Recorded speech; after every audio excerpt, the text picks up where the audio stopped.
तो सभी सज्जनों, माताओं, बहनों को मेरी ओर से सादर नमस्ते। मैं आज का विषय आरंभ करता हूँ। वेद आदि शास्त्रों के अनुसार एक तो होता है प्रवचन और इसके अतिरिक्त 4 प्रकार से बातचीत होती है। प्रवचन तो वन वे होता है, एक वक्ता बोलता जाता है, बाकी श्रोता सुनते जाते हैं। और जो बातचीत होती है वो टू वे होती है, दोनों तरफ से बात होती है। उस टू वे बातचीत में 4 प्रकार हैं। एक होता है वाद। इसका अर्थ है शुद्ध बातचीत करना। ये न्याय दर्शन में सारी चर्चा है, उसके आधार पर बोल रहा हूं। पहला तरीका है बात करने का वाद। उसमें दो व्यक्ति अपने अपने पक्ष की स्थापना करते हैं और प्रमाण से, तर्क से अपने पक्ष की सिद्धि करते हैं और दूसरे व्यक्ति के पक्ष का खंडन करते हैं। प्रमाण और तर्क से करते हैं, जो भी करते हैं। और कहीं आवश्यकता पड़े तो पंच अवयव का प्रयोग भी करते हैं। उसमें झूठ, छल कपट, बेईमानी, धोखाधड़ी कुछ नहीं होता। पूरी शुद्ध ईमानदारी से बातचीत करते हैं। इसको वाद कहते हैं। इसका उद्देश्य है सत्य और असत्य का निर्णय करना। दूसरी बातचीत होती है जल्प। उसमें दोनों व्यक्ति, वादी प्रतिवादी, अपने अपने पक्ष की स्थापना करते हैं और सारे वाद के नियम लागू होते हैं। पर इसमें गड़बड़ी होती है कि कोई भी दो में से एक व्यक्ति अथवा दोनों भी वो झूठ, छल कपट, चालाकी, धोखाधड़ी, बेईमानी का प्रयोग भी करते हैं। इस तरह की बातचीत का उद्देश्य होता है दूसरे को जैसे तैसे हराना और स्वयं को जिताना। तो ये बातचीत अच्छी नहीं है। शास्त्रों में इसको मना किया गया कि इस तरह से बात नहीं करनी चाहिए। इसका परिणाम अच्छा नहीं होता। इस तो लड़ाई झगड़ा है। दूसरी सरल भाषा में कहें तो ये लड़ाई झगड़ा है। झूठ, छल कपट को कहीं भी शास्त्रों में स्वीकार नहीं किया। और तीसरी बातचीत होती है जिसको बोलते हैं वितंडा। वितंडा में भी वही लड़ाई झगड़ा होता है, झूठ, छल कपट सब प्रयोग होता है। परंतु इसमें जल्प और वितंडा में यह अंतर है कि जल्प में व्यक्ति अपने पक्ष की स्थापना कर देता है कि मैं ऐसा ऐसा मानता हूं। वितंडा में व्यक्ति अपने पक्ष की स्थापना ही नहीं करता और बस दूसरों पे आक्रमण करता जाता है। यदि आप ऐसा मानते हैं तो इसका उत्तर दो, ऐसा मानते हैं तो इसका उत्तर दो। बस ऐसे आक्रमण करता जाता है और अपनी बात कुछ नहीं बताता कि मैं क्या मानता हूं, मेरा पक्ष क्या है। तो ये पक्ष भी, ये बातचीत का तरीका भी ठीक नहीं है, ये भी गलत है। अर्थात ये दो तरीके बातचीत करने के गलत हैं, अशुद्ध हैं। जल्प और वितंडा, इन दोनों का नाम है लड़ाई झगड़ा। तो ऐसा नहीं करना चाहिए। एक व्यक्ति ने पूछा, जब नहीं करना चाहिए तो शास्त्र में क्यों बताया? इसका उत्तर है, शास्त्र में इसलिए बताया कि लोग पहचान सकें कि सामने वाला व्यक्ति आपसे चालाकी कर रहा है, झूठ बोल रहा है, धोखा दे रहा है और आपको इधर उधर घुमा रहा है। तो वो आप पहचान तो सकें कि सामने वाला क्या कर रहा है। जब आप पहचानेंगे तभी तो आप उससे बच पाएंगे। तो इसलिए दूसरे व्यक्ति से बचाव करने के लिए आपको जानकारी होनी चाहिए कि सामने वाला व्यक्ति छल कपट, चालाकी, धोखाधड़ी कर रहा है। उससे आप अपनी रक्षा कर सकें। और जब ये इस तरह की बातचीत होती है तो कोई न्यायाधीश भी होते हैं। न्याय शास्त्र के अनुसार कम से कम इस शास्त्रार्थ के 3 न्यायाधीश होने चाहिए जो वादी प्रतिवादी दोनों पक्षों की बात सुने। और वो जो न्यायाधीश होते हैं वो न्याय दर्शन में एक्सपर्ट होने चाहिए। न्याय दर्शन में 54 प्रकार की गलतियां बताई हैं। वो 54 प्रकार की गलतियां न्यायाधीशों को भी पता होनी चाहिए और वादी प्रतिवादी को भी। इतनी योग्यता तीनों पक्षों की होनी चाहिए, तब जाके कोई शास्त्रार्थ होता है, उसके बिना नहीं होता। अब तो फेसबुक पे चाहे जो मर्जी कुछ भी लिखना शुरू कर देते हैं, चाहे उन्होंने न्याय दर्शन की पुस्तक की शक्ल भी ना देखी हो। जिसके मन में आता है सोई लिखना शुरू कर देता है। योग्यता कुछ नहीं, तर्क कुछ नहीं, प्रमाण कुछ नहीं। जो अपने को अच्छा लगता है वही चालाकी शुरू कर देता है। तो ये गलत है, ये कोई तरीका नहीं। कोर्ट में केवल डिग्रीधारी, पठित, योग्यता वाले वकीलों को ही अधिकार होता है बोलने का। सबको अधिकार नहीं होता। तो ये जो मीडिया में और वैसे भी इधर-उधर मंच पे भी उल्टा-सीधा बोलते रहते हैं, ये सब गलत। अब क्योंकि इन्होंने तर्कशास्त्र पढ़ा नहीं, शास्त्र कभी न्याय दर्शन देखा नहीं, तो इनको पता भी नहीं क्या-क्या गलतियाँ होती हैं। अब जब हम गलती बताते हैं तो वो मानने को तैयार नहीं, उल्टा हमको गालियाँ देते हैं कि साहब ये देखो, ये चालाक हैं, ये बात को घुमा देते हैं, ये बड़े चतुर हैं, ये क्रोधी हैं, ये हर बात पे गुस्सा करते हैं, दूसरे को मूर्ख कहते हैं। तो ये इस तरह के झूठे आरोप लगाते हैं। तो कोई बात नहीं, कम से कम आपको जानकारी तो हो कि बातचीत कैसे की जाती है। इस उद्देश्य से मैं आपको ये परिचय दे रहा हूँ कि शास्त्रीय भाषा में शास्त्रीय ढंग से बातचीत करने के ये तरीके हैं। अब चौथा है शंका समाधान। ये 3 मैंने बताए, वाद, जल्प और वितंडा। इन 3 में वाद ठीक है, जल्प और वितंडा ठीक नहीं। वो दोनों निषिद्ध हैं। उच्च स्तर के जो योगाभ्यासी लोग होते हैं, उनको न्याय दर्शन में मना किया है कि आपको झगड़ा नहीं करना, आपको झूठ छल कपट का प्रयोग नहीं करना। इसलिए जल्प और वितंडा दोनों का निषेध है। जो सामान्य लोग हैं, उनको थोड़ी छूट है, वो कहीं ऊँचा-नीचा कर लें तो सत्य की रक्षा के लिए, वो भी सत्य की रक्षा के लिए जल्प वितंडा कर सकते हैं, और उसका भी दोष तो लगता है। जो भी छल कपट चालाकी करेगा उसका दंड तो मिलेगा। तो ये वही 3 तरह की बातचीत, जिसमें पहली वाली शुद्ध बातचीत है, जिसका नाम है वाद। वो शुद्ध हृदय वाले ईमानदार लोग करते हैं, जिनका उद्देश्य हो सत्य असत्य का निर्णय करना। अब जो चौथी पद्धति है वो है शंका समाधान। उसके नियम अलग है। मान लीजिए आप शंका पूछते हैं, मैं उत्तर देता हूँ, समाधान करता हूँ। तो आप केवल जिज्ञासा भाव से प्रश्न पूछ सकते हैं कि मैं ये बात समझना चाहता हूँ। मुझे ये बात समझ में नहीं आई। कृपया मुझे समझाएं। प्रेम से, सभ्यता से, नम्रता से, मीठी भाषा में इस तरह से पूछा जाता है प्रश्न। और जो समाधान करने वाला है वो उसको उत्तर देता है, उसके प्रश्न को सुलझाने का प्रयास करता है। उसका उद्देश्य दूसरे को दोष देना, अपमानित करना या उसको इधर-उधर घुमाना बिल्कुल नहीं होता। सत्य बताना, उसकी अविद्या को दूर करना, ये समाधानकर्ता का उद्देश्य होता है। तो इस शंका समाधान में जो शंका पूछने वाला है, वो अपने पक्ष की स्थापना नहीं कर सकता कि मैं तो ऐसा मानता हूँ, ये बात नहीं बोल सकता। यदि उसने अपनी स्थापना कर दी, मैं ऐसा मानता हूँ, फिर वो शंका समाधान खत्म हो गया। फिर तो वादी-प्रतिवादी बन गए। आप ऐसा मानते हैं, मैं ऐसा मानता हूँ, तो आओ फिर सामने। फिर तो फिर शास्त्रार्थ होगा, और शास्त्रार्थ में वाद का ही विधान है, जल्प वितंडा का नहीं। वो तब होना चाहिए जब दोनों ईमानदार हों, तब वाद होता है। तो ये 4 तरह की बातचीत होती है। मैं ऋषि जी से ये पूछना चाहता हूँ कि मैं कुछ बातें तो अपने विचार अभी रखूँगा प्रवचन में कि मेरा इस विषय में क्या मत है, और बीच-बीच में आपसे पूछता भी जाऊँगा। आपको श्रोताओं की ओर से प्रतिनिधि मानकर मैं आपसे कुछ-कुछ बातें पूछता भी जाऊँगा। आपको उनका उत्तर देना है। आप उत्तर देंगे तो बात जल्दी-जल्दी समझ में आएगी। ये प्रश्नोत्तर शैली वेदों की शैली है, और सत्यार्थ प्रकाश में महर्षि दयानंद जी ने इसका भरपूर उपयोग किया है। आपने सत्यार्थ प्रकाश पढ़ा ही होगा। उसमें आप देख रहे हैं कि वो प्रश्न लिखते हैं, फिर उत्तर लिखते हैं, प्रश्न लिखते हैं, फिर उत्तर लिखते हैं। तो ये बढ़िया शैली है। इससे बात जल्दी समझ में आती है और जल्दी-जल्दी स्पष्ट होती जाती है। थोड़े समय में व्यक्ति बहुत अधिक बात समझ लेता है। तो मैं इसी प्रश्नोत्तर शैली से आपसे बातचीत करूँगा और आपको बहुत सी बातें बताऊँगा। फिर बाद में जो आपको प्रश्न पूछने होंगे, अब उसके विषय में मेरा आपसे ये प्रश्न है। मैंने आपको 4 पद्धतियाँ बताई बातचीत करने की।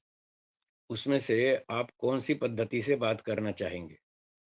वाद या शंका समाधान? जल्प और वितंडा तो करना नहीं, वो तो निषिद्ध है। उसमें तो झूठ छल कपट होता है, वो हम करते नहीं, ना करेंगे।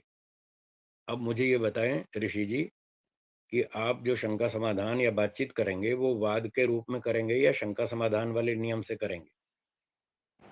जी, इस पर मेरा तो कोई पक्ष है नहीं, तो मतलब वाद तो हाँ, अभी संभव नहीं। मुझे कुछ शंकाएँ हैं, तो शंका समाधान की तरह ठीक। ही मैं आपसे बहुत प्रश्न करूँ तो वो ठीक रहेगा। बहुत अच्छा। आपने उत्तर बताया कि आप वाद नहीं करेंगे, आप कोई वादी-प्रतिवादी बनकर यहाँ शास्त्रार्थ करने के लिए नहीं बैठे हैं। आपको कुछ शंकाएँ हैं, वो आप शंकाएँ पूछेंगे। मुझे ये पद्धति स्वीकार है। आप शंका पूछेंगे, मैं उत्तर दूँगा। मेरी बात को आपको स्वीकार करना होगा, आप ये नहीं कह सकेंगे कि आपका उत्तर गलत है। आप ये नहीं कह सकेंगे कि मैं नहीं मानता, ये असभ्यता है। शंका समाधान का मतलब है आप जिज्ञासु हैं, आप अपना प्रश्न पूछेंगे, मैं उत्तर दूँगा। आपको उत्तर समझ में आए तो ठीक, नहीं आए, कोई शंका रह जाए तो आप दोबारा अगला प्रश्न पूछें, मैं उसका उत्तर दूँगा। आप तीसरा प्रश्न पूछें, मैं उसका उत्तर दूँगा। ये शंका समाधान की शैली है। तो बहुत अच्छी बात है, आपने बताया शंका समाधान करेंगे। मैं इस विषय में अपने विचार आरंभ करता हूँ। तो मेरा पहला निवेदन ये है, मैं आपसे पूछूँगा और आपको उत्तर देना श्रोताओं की ओर से। मेरा प्रश्न ये है कि क्या भोजन करना वेदोक्त है? हाँ या ना? जी, वेदोक्त है। अच्छा। अगर एक व्यक्ति अपने घर में कमरे में अकेला बैठकर भोजन करे तो क्या ये वेदानुकूल है? जी, वेदानुकूल है। अच्छा। और अगर कभी शादी पार्टी होती है, कोई आर्य समाज का वार्षिक उत्सव होता है, तब बहुत सारे 200, 400, 500 लोग इकट्ठे बैठकर भोजन करते हैं, क्या ये वेदानुकूल है? जी, मुझे उसमें समस्या कोई दिखती नहीं। ठीक है। तो मैं ये कहना चाहता हूँ, जैसे भोजन करना वेदोक्त है, वो आप घर में अकेले करें या समाज में करें, पार्टी में करें, शादी में करें, 200 लोग बैठे, 250 लोग बैठे, 500 लोग बैठे, ये सारा वेदोक्त है, इसमें कोई वेद विरुद्ध कार्य नहीं है। ठीक इसी प्रकार से क्या यज्ञ करना वेदोक्त है? जी, वेदोक्त है। क्या अकेले घर में बैठकर यज्ञ करना वेदोक्त है? जी, वेदोक्त है।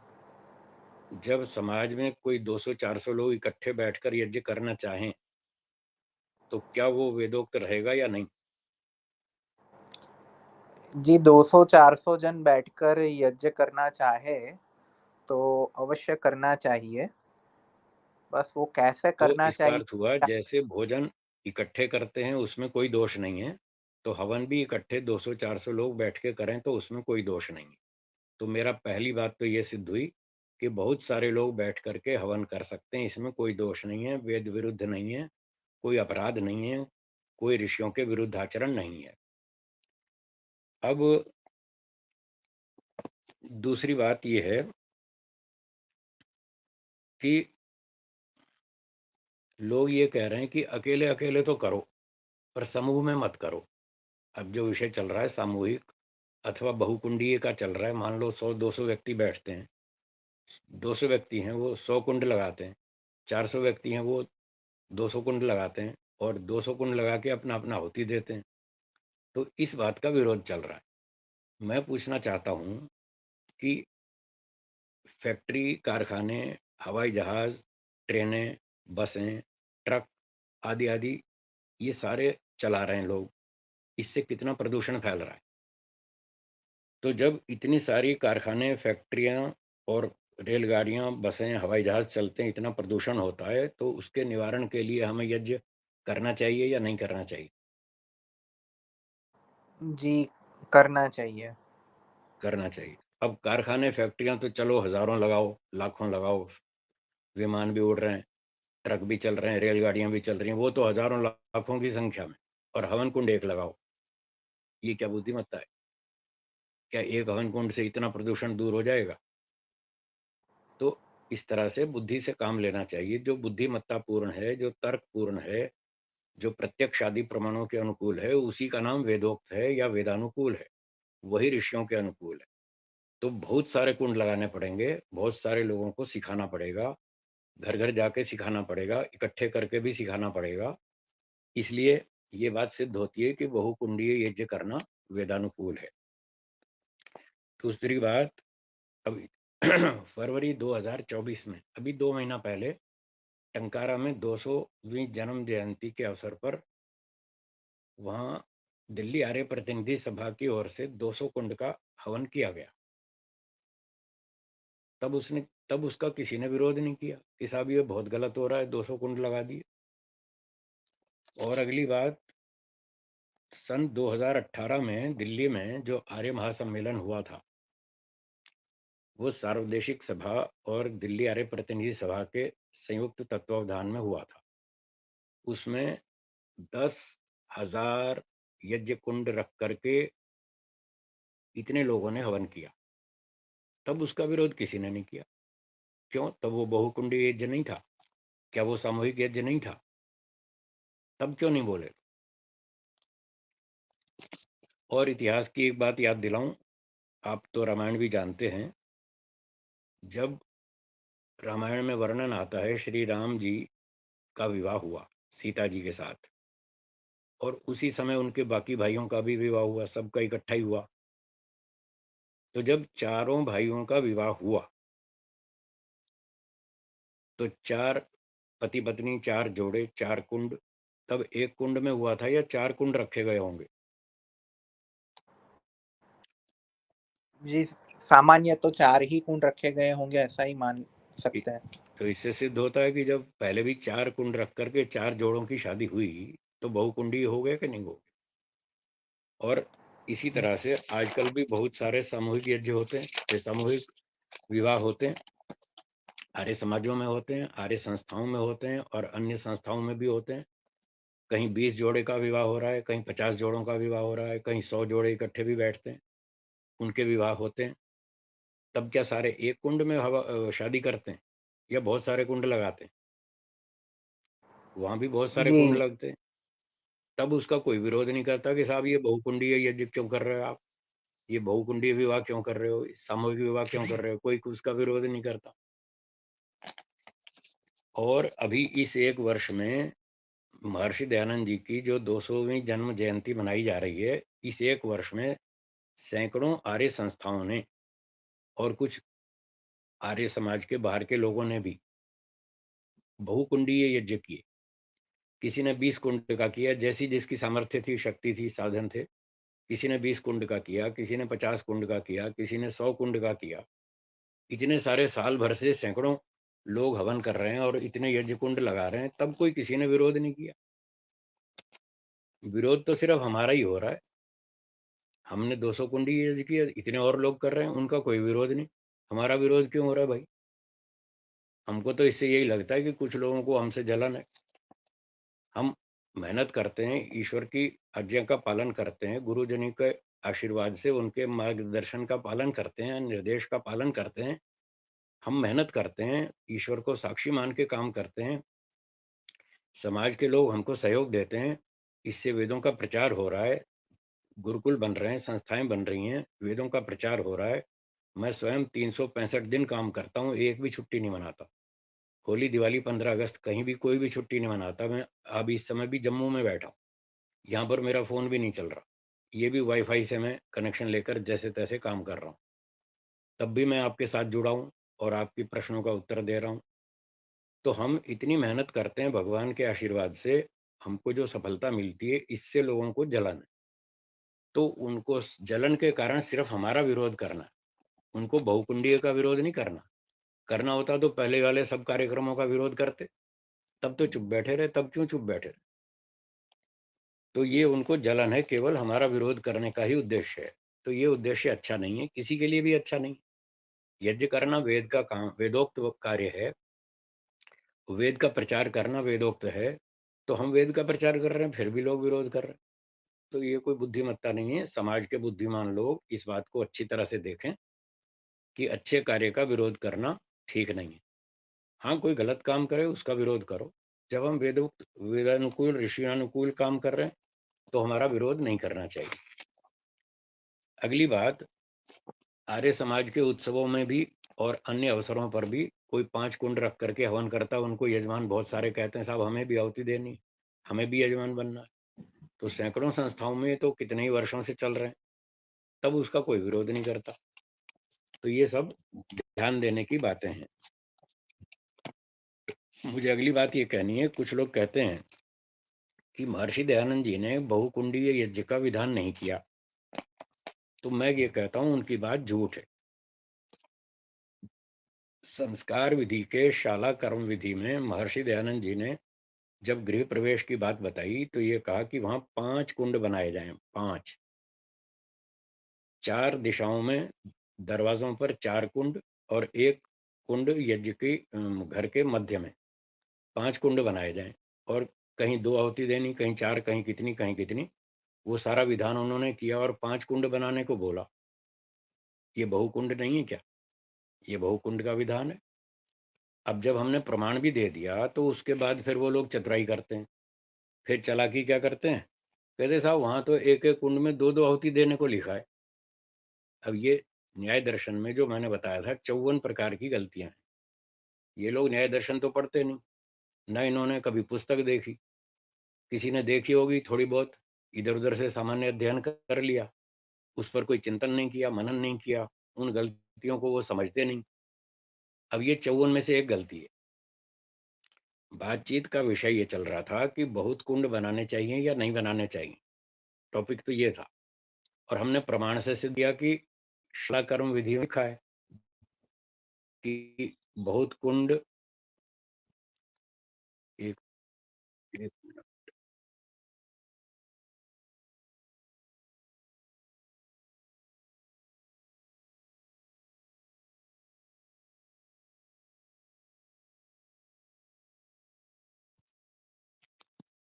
हाँ, तो मैं निवेदन कर रहा था कि विषय चल रहा था बहुकुंडीय का। तो हमें जब प्रमाण दे दिया कि महर्षि दयानंद जी ने बहुत कुंड का विधान किया है, तो इन्होंने बात बदल दी कि 2-2 आहुति देनी। ये तो विषय नहीं था ना, 2 आहुति देनी है 20 आहुति देनी, ये तो विषय नहीं था। मैं इस अब इनको समझ नहीं आती कि हमने विषय बदल दिया और ये गलत काम है। कुछ कह रहे हैं क्या? मैं इस विषय में कुछ एक बातें ऐड करना चाहता हूँ कि हाँ महर्षि बताइए। दयानंद की जो जो महर्षि दयानंद की जो जीवनी है ना, वो हाँ जी। जीवनी में भी कुछ प्रसंग आए हैं जहाँ पे महर्षि ने सामूहिक उपनयन संस्कार करवाए हो, और जी। उपनयन संस्कार में उन्होंने एक से ज्यादा कुंड बनवाए हो, और मतलब जी। वहाँ सारे कुंड में एक साथ अनेक व्यक्तियों का उन्होंने उपनयन जी। संस्कार करवाया हो। ये उनकी जीवनी में भी बहुत वर्णन आया है। जी। बहुत अच्छा, बहुत अच्छा, आपने ठीक बताया, सहयोग किया, धन्यवाद। तो महर्षि दयानंद जी के जब मैंने प्रमाण दे दिया कि बहुत कुंड उन्होंने विधान किया है, तो ये बात बदलते हैं, ये 54 में से एक गलती है। ये टॉपिक नहीं था कि एक कुंड बनाए, 2 आहुतियां देनी या 5 आहुति देनी, ये तो विषय नहीं था। विषय था बहुत कुंड का, हमने प्रमाण दे दिया, बात सिद्ध हो गई। तो ये लोग जो ऐसे ही बोलना शुरू कर देते हैं, मैं उनसे फिर से निवेदन करता हूँ कि न्याय दर्शन पढ़ें, बात करना सीखें। बहुत लंबी विद्या है, बहुत कठिन विद्या है। मैं बहुत लोगों से कहता रहता हूँ कम से कम 20 वर्ष न्याय दर्शन में परिश्रम करें, कम से कम 20। मैंने तो 45 वर्ष मेहनत की है। फिर लोग कहते हैं साहब आप तो बड़े अभिमानी हैं, आप तो अपनी अपनी बातें करते हैं। अरे भाई, जो सच है, सच नहीं बोलूं तो क्या बोलूं? सच नहीं बोलूंगा तो आपको पता कैसे चलेगा कि भाई क्या मेहनत करनी चाहिए, कैसी मेहनत करनी चाहिए, तब वो विद्या समझ में आती है। मैं तो लोगों को 20 वर्ष कहता हूँ कि 20 वर्ष तक न्याय दर्शन में दिन रात मेहनत करो, कम से कम 20-25 बार उसको पढ़ो। 1-2 बार तो गुरुजी से पढ़ो, फिर उसको स्वयं दोहराओ, 1-2-4 बार अपने किसी विद्यार्थी को पढ़ाओ, तब विद्या समझ में आती है न्याय क्या है। तो मैं तो 45 साल से लगा हूँ इस परिश्रम में। कम से कम मैंने 150 बार न्याय दर्शन पढ़ा है, और वो सारी 54 गलतियां मैं अच्छी तरह जानता हूँ, मेरी फिंगर टिप्स पे रहती हैं। मैं सारा दिन अपनी बातों को ठीक करता हूँ। मैं जो कुछ बोलता हूँ पहले खूब सोचता हूँ, खूब तैयारी करता हूँ कि मेरे बोलने में कहीं गलती तो नहीं आ रही। खुद अपने आप को चेक करता हूँ, अपनी गलतियों को ठीक करता हूँ, उनको दूर करता हूँ, फिर बोलता हूँ। और दूसरा व्यक्ति जो गलतियाँ करता है उसको भी बताता हूँ कि आपने यहाँ बोलने में ये गलती की, ये छल का प्रयोग है, ये निग्रह स्थान है, ये जाति का प्रयोग है, और ये हेत्वाभास है। तो मैं इस तरह से लोगों को बताता रहता हूँ। कुछ समझदार होते हैं लोग जो मेरी बात से लाभ उठाते हैं, बाकी तो उनके समझ में नहीं आती क्योंकि उन्होंने न्याय पढ़ा नहीं। अब नहीं पढ़ा तो बस ऐसी वि बात को हवा में उड़ा देते हैं, उल्टा मुझे कुछ आरोप लगा देते हैं, आप तो बड़े अभिमानी हैं, आप तो ऐसे हैं, आप सबको मूर्ख कहते हैं। अरे भाई, जब आपने नहीं पढ़ा तो यही तो कहूँगा कि पढ़ो, और क्या कहूँगा? तो मेरा निवेदन है न्याय दर्शन पढ़ें, 20 वर्ष लगाएँ कम से कम, फिर मेहनत करके उस 54 गलतियों को समझें। जब तक आप 54 गलतियाँ नहीं समझेंगे, आपको पता नहीं चलेगा आपने कहाँ गलती की और क्या गलती की। और मेरे जैसा कोई और व्यक्ति या मैं आपको जब बताएगा तो आपको समझ में भी नहीं आएगा कि हमने कहाँ गलती की। जो व्यक्ति गणित शास्त्र को नहीं पढ़ता वो हिसाब लिखेगा तो कहीं न कहीं गलती तो करेगा। इसलिए प्रॉपरली गणित शास्त्र को पढ़े, गुरुजी से पढ़े, ठीक ढंग से पढ़े, उस पर मेहनत करे, तब वो हिसाब में अपनी गलतियाँ ठीक कर पाएगा। ऐसे ही जो कॉमर्स पढ़ेगा, ठीक विद्या पढ़ेगा, अपने गुरुजी से पढ़ेगा, उसके अनुसार मेहनत करेगा, वही व्यक्ति अकाउंट्स ठीक बना सकेगा। वही ट्रायल बैलेंस में कहाँ गलती हो रही है, बैलेंस शीट में कहाँ गलती हो रही है, लेजर एंट्री में कहाँ गलती हुई है, वही पकड़ पाएगा, जो ढंग से उसको पढ़ेगा और मेहनत करेगा। इसलिए मैं सबसे निवेदन करता हूँ न्याय दर्शन पढ़ें, नहीं तो आप भटकेंगे, भटकेंगे, भटकेंगे और दूसरों को भी भटकाएँगे। फिर आपको उसका दंड भोगना पड़ेगा। मेरी अगली बात ये है कि कुछ लोग कहते हैं कि महर्षि दयानंद जी ने बहुकुंडीय का विधान नहीं किया, फिर आप क्यों कर रहे हैं?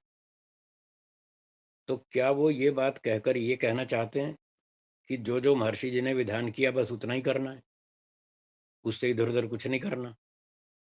अगर इस वाक्य से वो ये कहना चाहते हैं कि इसका तो विधान महर्षि ने किया नहीं, तो ये काम नहीं करना चाहिए, जो विधान किया है वो करना चाहिए। अगर वो ये कहना चाहते हैं तो मैं ऐसे लोगों से ये प्रश्न पूछता हूँ कि महर्षि दयानंद जी ने कहीं अपने शास्त्रों में लिखा है कि कंप्यूटर का उपयोग करें, मोबाइल फ़ोन का उपयोग करें, कहीं लिखा है? अगर नहीं लिखा, तो आप क्यों प्रयोग कर रहे हैं? कंप्यूटर का, मोबाइल फ़ोन का प्रयोग क्यों कर रहे हैं? बंद करो। कर देंगे बंद? नहीं करेंगे। क्यों? अब स्वामी दयानंद जी का निर्देश कहाँ चला गया? आपका हेतु तो फ़ेल हो गया। आप कह रहे थे ऋषि दयानंद जी ने तो कहीं लिखा नहीं, तो ये भी तो नहीं लिखा कि कंप्यूटर का उपयोग करो और मोबाइल का उपयोग करो, फिर आप क्यों कर रहे हैं? बंद करो ना। ऐसी फिर मेरे मुँह से फिर मैं कठोर शब्द बोलूँगा कि मूर्खता की बात करते हैं। आप इसे गुस्सा नहीं समझना। जो बात मूर्खता की है, उसको मूर्खता की ही बात कहनी पड़ेगी। ये सत्य है। मैं कोई गुस्से में नहीं हूँ। मैं पूरे होश में हूँ, पूरे संज्ञान में हूँ, नाप-तोल कर बोलता हूँ, जो गलत है उसको गलत ही कहूँगा, जो ठीक है उसको ठीक कहूँगा। तो इस प्रकार की हल्की बातें, मूर्खता की बातें नहीं करनी चाहिए। फिर जो वो ये कह रहे हैं कि स्वामी दयानंद जी ने तो ये नहीं लिखा, तो मेरी अगली बात है कि जो उन्होंने लिखा है, क्या वो आप कर रहे हैं? चलो जो नहीं लिखा थोड़ी देर के लिए साइड में रखते हैं। जो लिखा है वो भी तो करो, या वो सिर्फ़ लिखने के लिए लिखा है? आपके आचरण के लिए लिखा है? महर्षि दयानंद जी ने लिखा है जब गृहस्थ की ज़िम्मेदारी पूरी हो जाए, फिर वानप्रस्थ में जाना चाहिए और वैराग्य ऊँचा हो जाए तो सन्यास लेना चाहिए। ये लोग जो विरोध कर रहे हैं हमारा, और भी दूसरे लोग हैं जो अनाड़ी लोग हैं, वो जो कुछ भी नहीं जानते, वो भी विरोध पर उनके सुरों में सुर मिला रहे हैं। तो मैं इन सबसे पूछना चाहता हूँ, जो महर्षि जी ने लिखा है कि वानप्रस्थ लेना चाहिए, सन्यास लेना चाहिए, ये हमारा विरोध करने वाले, बहुकुंडीय के नाम के बहाने से विरोध करने वाले, क्या वानप्रस्थ बन रहे हैं? क्या ऋषि दयानंद जी के आदेश का पालन कर रहे हैं? क्या सन्यास ले रहे हैं? जब ये वानप्रस्थ नहीं ले रहे, सन्यास नहीं ले रहे, वो सारे काम नहीं कर रहे जो ऋषि दयानंद जी ने करने को लिखे। जब वो नहीं कर रहे तो हम पर क्यों आपत्ति उठा रहे? हम तो फिर भी जो कर रहे हैं ऋषि दयानंद जी के अनुकूल कर रहे हैं, वेदों के अनुकूल कर रहे हैं। मैंने आरंभ में सबसे पहली बात यही लिखी थी, बोली थी अभी, कि यज्ञ करना वेदोक्त है। घर में अकेले करना भी वेदोक्त है, वेदानुकूल है, और सामूहिक रूप से करना भी वेदानुकूल है, ऋषियों के अनुकूल है। तो जो हम बहुकुंडीय कर रहे हैं या कोई भी कर रहा है, जो लोग भी कर रहे हैं, वो सब वेदानुकूल है। इसका खंडन करना कोई बुद्धिमत्ता नहीं। तो ये लोग अपने बच्चों को गुरुकुल भेजें। उन्होंने लिखा है 8, 10, 12 साल की उम्र में बच्चों को गुरुकुल भेजो। क्यों नहीं भेजते? बड़े दयानंद जी के भक्त बनते हैं, बड़ी दुहाई देते हैं, स्वामी दयानंद जी ने ये लिखा है और वो लिखा है। फिर भेजो ना अपने बच्चों को गुरुकुल। जब भेजोगे तो अपने आप गुरुकुल बनाने पड़ेंगे। तो इसीलिए तो हम गुरुकुल बना रहे हैं कि भाई बच्चों को भेजो, विद्वान बनाओ, ऋषि दयानंद जी के आदेश का पालन करो। पालन तो करते नहीं, उल्टा जो काम कर रहा है उसकी टांग अड़ाते हैं, उसकी टांग खींचते हैं। तो ये बुद्धिमत्ता नहीं है। और मुझे अगली बात ये कहनी है कि जो लोग ये कहते हैं ऋषि दयानंद जी ने कहाँ लिखा है, नहीं लिखा तो नहीं करना चाहिए। मैं नम्रता से पूछना चाहता हूँ कि सभी आर्य समाजों में और आर्य सत्संगों में यज्ञ के बाद यज्ञ प्रार्थना बोली जाती है, पूजनीय प्रभु हमारे, और कार्यक्रम समाप्त होने पर फिर शांति पाठ भी करते हैं। तो मुझे बताइए, महर्षि दयानंद जी ने शांति पाठ करने को कहाँ लिखा है? यज्ञ प्रार्थना बोलने को कहाँ लिखा है? वो क्यों कर रहे हैं? उसका कोई विरोध नहीं करता, उसको सब कर रहे हैं। ये विरोध करने वाले खुद भी कर रहे हैं। क्यों भाई, अब आपका हेतु फेल हुआ कि नहीं? इसी को हेतुआभास कहते हैं। खुद उल्टे काम करते हैं और दूसरे पे आरोप लगाते हैं, तो ये कोई बुद्धिमत्ता नहीं है। और महर्षि जी ने लिखा है, संस्कारों की समाप्ति पर सामगान करे। सामगान नहीं कर रहे, जो कुछ लिखा है करने को वो नहीं कर रहे। ऐसे तो पचासों बातें मैं खड़ी कर सकता हूँ जो ऋषि दयानंद जी ने लिखा है करो, और नहीं कर रहे। तो इसलिए ये कथन इनका गलत है। जब हम वेदानुकूल ऋषियों के अनुकूल कर रहे हैं तो उसका विरोध करना बुद्धिमत्ता नहीं है। जो लोग कर रहे हैं ये बहुत अपराधी हैं, इनको खतरनाक दंड मिलेगा। ये वेद प्रचार में बाधक बन रहा है, ये ऋषियों की परंपरा में बाधक बन रहा है, ये वेद के विरोधी लोग हैं। ये नहीं चाहते वेदों का प्रचार हो, ये नहीं चाहते दूसरे की उन्नति हो, ये नहीं चाहते समाज की उन्नति हो। तो ये अपराध है, इनको खतरनाक दंड मिलेगा। ये दंड को समझ नहीं रहे। भगवान इनको सद्बुद्धि दे, ये अपराध को समझें, उसके दंड को समझें, और जल्दी से जल्दी इस अपराध विरोध को बंद करें। अच्छा, जब हम कहते हैं भाई बहुत सारे लोगों को इकट्ठे बिठाओ, हमारे साथी आचार्य जैनेश्वर जी थे, उन्होंने बहुत सारे यज्ञ प्रशिक्षण कार्यक्रम चलाए। कहीं 50 कुंड रखे, कहीं 100 कुंड रखे, कहीं और अधिक भी रखे, जहां जैसी अनुकूलता थी वैसा किया, और सैकड़ों लोगों को यज्ञ प्रशिक्षण दिया, और उनको यज्ञ के पात्र भी दिए, भेंट में दिए, गिफ्ट में। जाओ अपने घर ले जाओ, अपने घर में हवन करो, हवन करना सीखो, अपने जीवन में यज्ञ को अपनाओ, वैदिक कार्यक्रम को अपनाओ। इस भावना से हमने और हमारे साथी आचार्य जैनेश्वर जी ने खूब सारा वेदों का प्रचार किया, यज्ञ का प्रचार किया, तब कोई कुछ नहीं बोला। अब पता नहीं क्यों इनको, क्या कहूँ फिर खुजली उठ रही है। क्यों खुजली उठ रही है मैं इनको? इस पर कुछ बोलूं, इस पर कुछ बोलूं मैं? हाँ जी, बोलिए, बोलिए, बोलिए। जो मैं जो आर्य समाज से जुड़ा हुआ हूँ, वो आर्य जी, समाज में आचार्य ज्ञानेश्वर जी ने बहु यज्ञ कुंडीय यज्ञ करवाया था बहुत वर्ष पूर्व। और जी, उस वर्ष वो उस यज्ञ का इतना प्रभाव पड़ा कि उस यज्ञ के बाद हमारे आर्य समाज में बहुत सारे लोग नए जुड़े, और उसमें से आज जी, इतने सारे लोग सक्रिय कार्यकर्ता और प्रचारक हैं। आज जी, मतलब ये कह सकते हैं कि हमारा जो आर्य समाज जो चल रहा है, उसमें वो जी, बहुकुंडीय यज्ञ का जो कारण जो प्रचार हुआ और जो नए कार्यकर्ता खड़े हुए ना, उसका बहुत बड़ा जी, लाभ है। तो जी, ये बहुकुंडीय यज्ञ से नए लोग आपके साथ जोड़ने में जुड़ते एक आपको हैं। जी, तक मिल जाती है नए लोगों को जोड़ने में। जी। जी। तो धन्यवाद, आपने बहुत अच्छा बताया। और मैं ये बात कह रहा था कि जब हम बहुत सारे लोगों को इकट्ठा बैठ के सिखाते हैं, तो लोग आपत्ति उठाते हैं, साहब इतने कुंड क्यों रखते हो? एक-एक करो ना, एक-एक कुंड में अलग-अलग सिखाओ। ये एक-एक व्यक्ति को अलग-अलग सिखाओ, ये बहुकुंड तो कहीं लिखा नहीं है।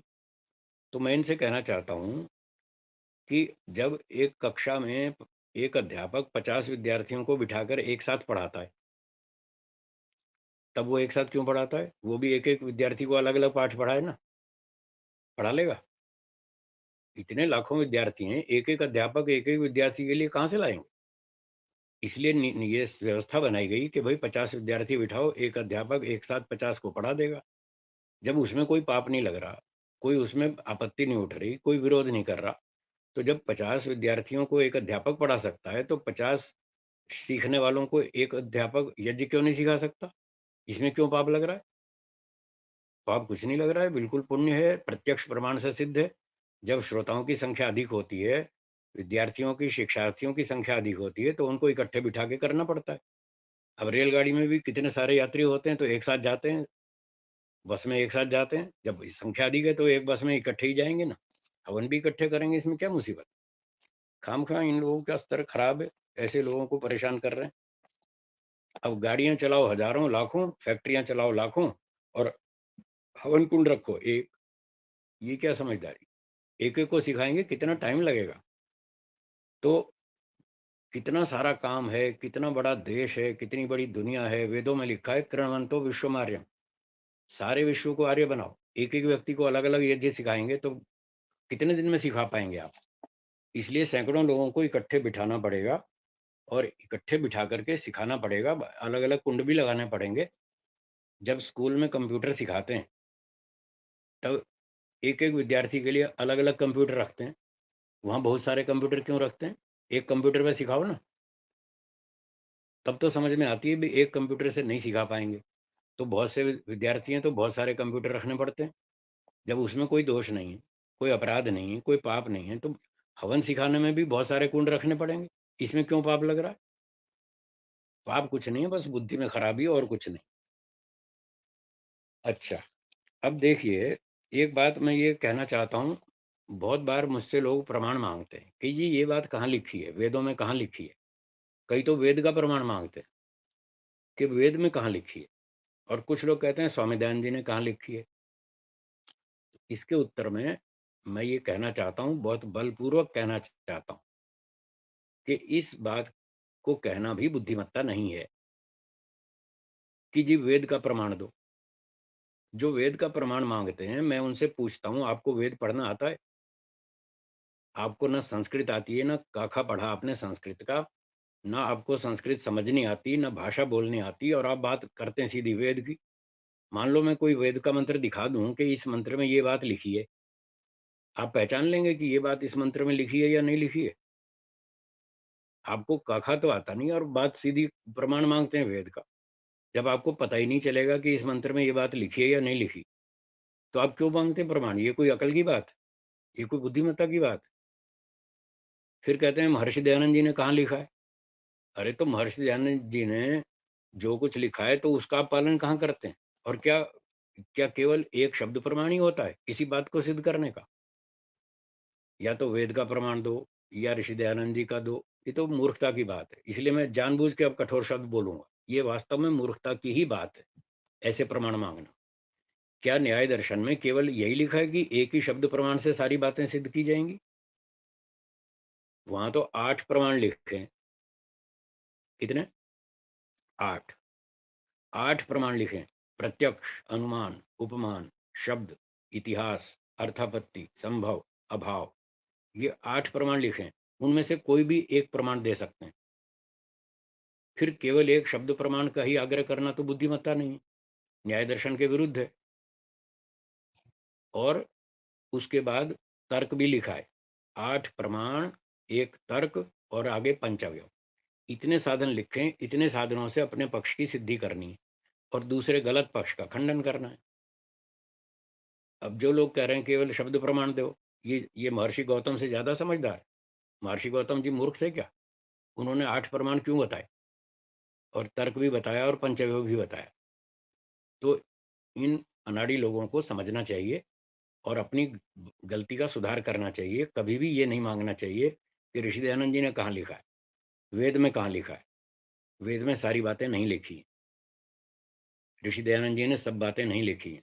सारी बातें लिखते तो इतने मोटे-मोटे पोथे हो जाते, आप उनको पढ़ भी नहीं सकते थे, समझ भी नहीं सकते थे और पालन भी नहीं कर पाते। इसीलिए एक प्रमाण का विधान नहीं किया, इसलिए बहुत सारे प्रमाण बताए। अर्थापत्ति है, अनुमान है, कितने सारे प्रमाण हैं। मीमांसा दर्शन में एक सूत्र है लिंग दर्शनाच्च। वो कहता है अगर आपको शास्त्र में सीधा शब्द प्रमाण ना मिले, तो कहीं आस-पास की कोई मिलती-जुलती बात लिखी होगी, उसको वहाँ कहते हैं लिंग। उस लिंग दर्शन से अपने आप अर्थ निकाल लो कि ये बात ऐसी है, ये बात ऐसी है। ये सूत्र मीमांसा दर्शन में 48 बार रिपीट हुआ है, 48 बार। अब ये लोग अनाड़ी लोग हैं, पढ़ते तो हैं नहीं, ना इनको शास्त्रों की परंपरा का पता, ना प्रमाणों का पता, ना प्रमाणों का प्रयोग करने का पता। बस कूद पड़ते हैं यूँ ही कि जी वेद में कहाँ लिखा है, फलाने दर्शन ने ऋषि ने में कहाँ लिखा है। अरे सारी बातें नहीं लिखी होती। अगर लिखी होती हैं आप ये मानते हो, तो मैं आपसे पूछता हूँ, आप पानीपत में रहते हैं या करनाल में या चंडीगढ़ में या अमृतसर में? बताओ कहाँ रहते हैं? आप कहेंगे चंडीगढ़ में रहते हैं। मैं भी पूछूँगा बताओ मुझे वेद में कहाँ लिखा है कि आपको चंडीगढ़ में रहना चाहिए, आपको करनाल में रहना चाहिए या आपको अमृतसर में रहना चाहिए? कहाँ लिखा है वेद में? कहीं भी नहीं लिखा। ना महर्षि दयानंद जी ने लिखा कि आपको कहाँ रहना चाहिए। जब इन्होंने कहीं नहीं लिखा आपके बारे में कि कहाँ रहना चाहिए, तो अब बताइए आप कहाँ रहेंगे? क्या हवा में रहेंगे? आसमान में रहेंगे?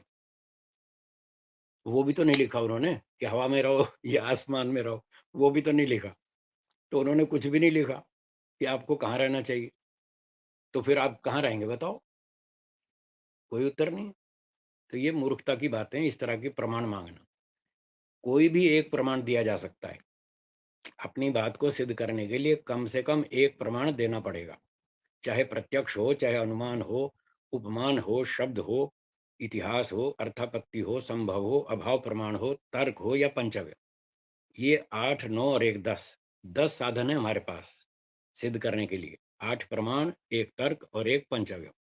इन 10 साधनों में से कुछ भी प्रस्तुत किया जा सकता है, उससे हमारी बात सिद्ध हो जाती है। तो जब 10 साधन है और वो कहे साहब एक ही बताओ, प्रमाण बताओ, शब्द प्रमाण बताओ, तो ये मूर्खता की ही बात है। इसलिए इन लोगों को अपनी मूर्खता दूर करनी चाहिए। कार में बहुत सारे पुर्जे होते हैं। जब कार में खराबी होती है, तो क्या सारे पुर्जे एक ही स्पैनर से खोलेंगे आप? कोई छोटा नट है, कोई बड़ा नट है, कोई छोटा बोल्ट है, कोई बड़ा बोल्ट है, कोई स्क्रू है, क्या एक ही टूल से आप सारे पुर्जे खोल देंगे? नहीं खोल सकते। तो इसीलिए तो बहुत सारे टूल्स बनाए गए कि कोई छोटा नट बोल्ट है, वो छोटे स्पैनर से खुलेगा। जो बड़ा नट बोल्ट है, वो बड़े से खुलेगा। कोई स्क्रू है, तो स्क्रू ड्राइवर से खुलेगा। जब वहाँ इतने सारे टूल्स हैं, तो यहाँ भी तो बात को सिद्ध करने के लिए बहुत सारे टूल्स हैं। फिर एक का आग्रह करना मूर्खता नहीं तो क्या है? इसलिए बुद्धिमत्ता से काम लें। ऐसे आग्रह ना करें कि वेद का प्रमाण दो, ऋषि दयानंद का प्रमाण दो। ये पूछना चाहिए कोई भी प्रमाण दो, कोई भी एक प्रमाण दो, या कोई तर्क दो या पंचव्य, कुछ भी एक दो, उससे आपकी बात सिद्ध हो जाएगी। जो व्यक्ति अपने पक्ष की सिद्धि में एक भी प्रमाण प्रस्तुत नहीं करता, एक भी तर्क प्रस्तुत नहीं करता और कोई पंचव्य प्रस्तुत नहीं करता, उसकी बात झूठ है, असिद्ध है, गलत है। ये न्याय शास्त्र का कथन है, ये ऋषियों का सिद्धांत है। ऐसे बात करनी चाहिए। अब एक और बहुत इंपॉर्टेंट बात जो मैं कहना चाहता हूँ, मुझे कई बार खटकती है।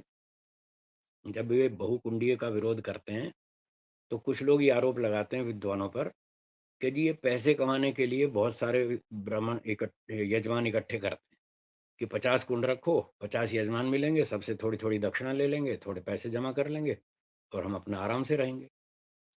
तो मैं खूब बलपूर्वक इस बात का विरोध करता हूँ, इन मूर्खों की बात का, जो धन कमाने के विरोधी हैं। और उन पंडित विद्वान ब्राह्मणों का समर्थन करता हूँ, पूरी ताकत से समर्थन करता हूँ कि खूब कुंड लगाओ, खूब यजमान इकट्ठे करो, खूब पैसे कमाओ। पैसे कमाना ब्राह्मण का अधिकार है। क्या वो भिखारी है?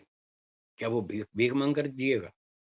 बताओ कौन से शास्त्र में लिखा है कि विद्वान ब्राह्मण को गरीब रहना चाहिए, भूखमरी का देखना चाहिए, भूखमरी का जीवन जीना चाहिए और सबके आगे हाथ फैलाने चाहिए? बताओ कहाँ लिखा है?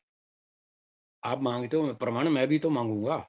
मुझे दिखाओ कहाँ लिखा है ब्राह्मण को पैसे कमाने को मना किया? कहाँ किया मना? मनुष्य महर्षि मनु जी ने ब्राह्मण के 6 कार्य बताए। उन 6 कार्यों में से पढ़ना, पढ़ाना, यज्ञ करना, कराना और दान देना और दान लेना, ये 6 कार्य बताए। तो इस 6 में एक यज्ञ कराना भी लिखा है और बताया ये उसका व्यवसाय है। 2-3 काम तो अपनी उन्नति के लिए और 2-3 काम व्यवसाय के लिए। तो जो व्यवसाय के लिए लिखा है महर्षि मनु जी ने, उसमें यज्ञ कराना एक उसका व्यवसाय लिखा है। तो वो व्यवसाय करके अपने पैसे कमाए, घर कैसे चलाएगा? उसके बच्चे नहीं हैं। सारे तो मेरे जैसे सन्यासी नहीं हैं। बहुत सारे पंडित विद्वान तो गृहस्थी हैं, उनको अपने बच्चे नहीं पालने क्या?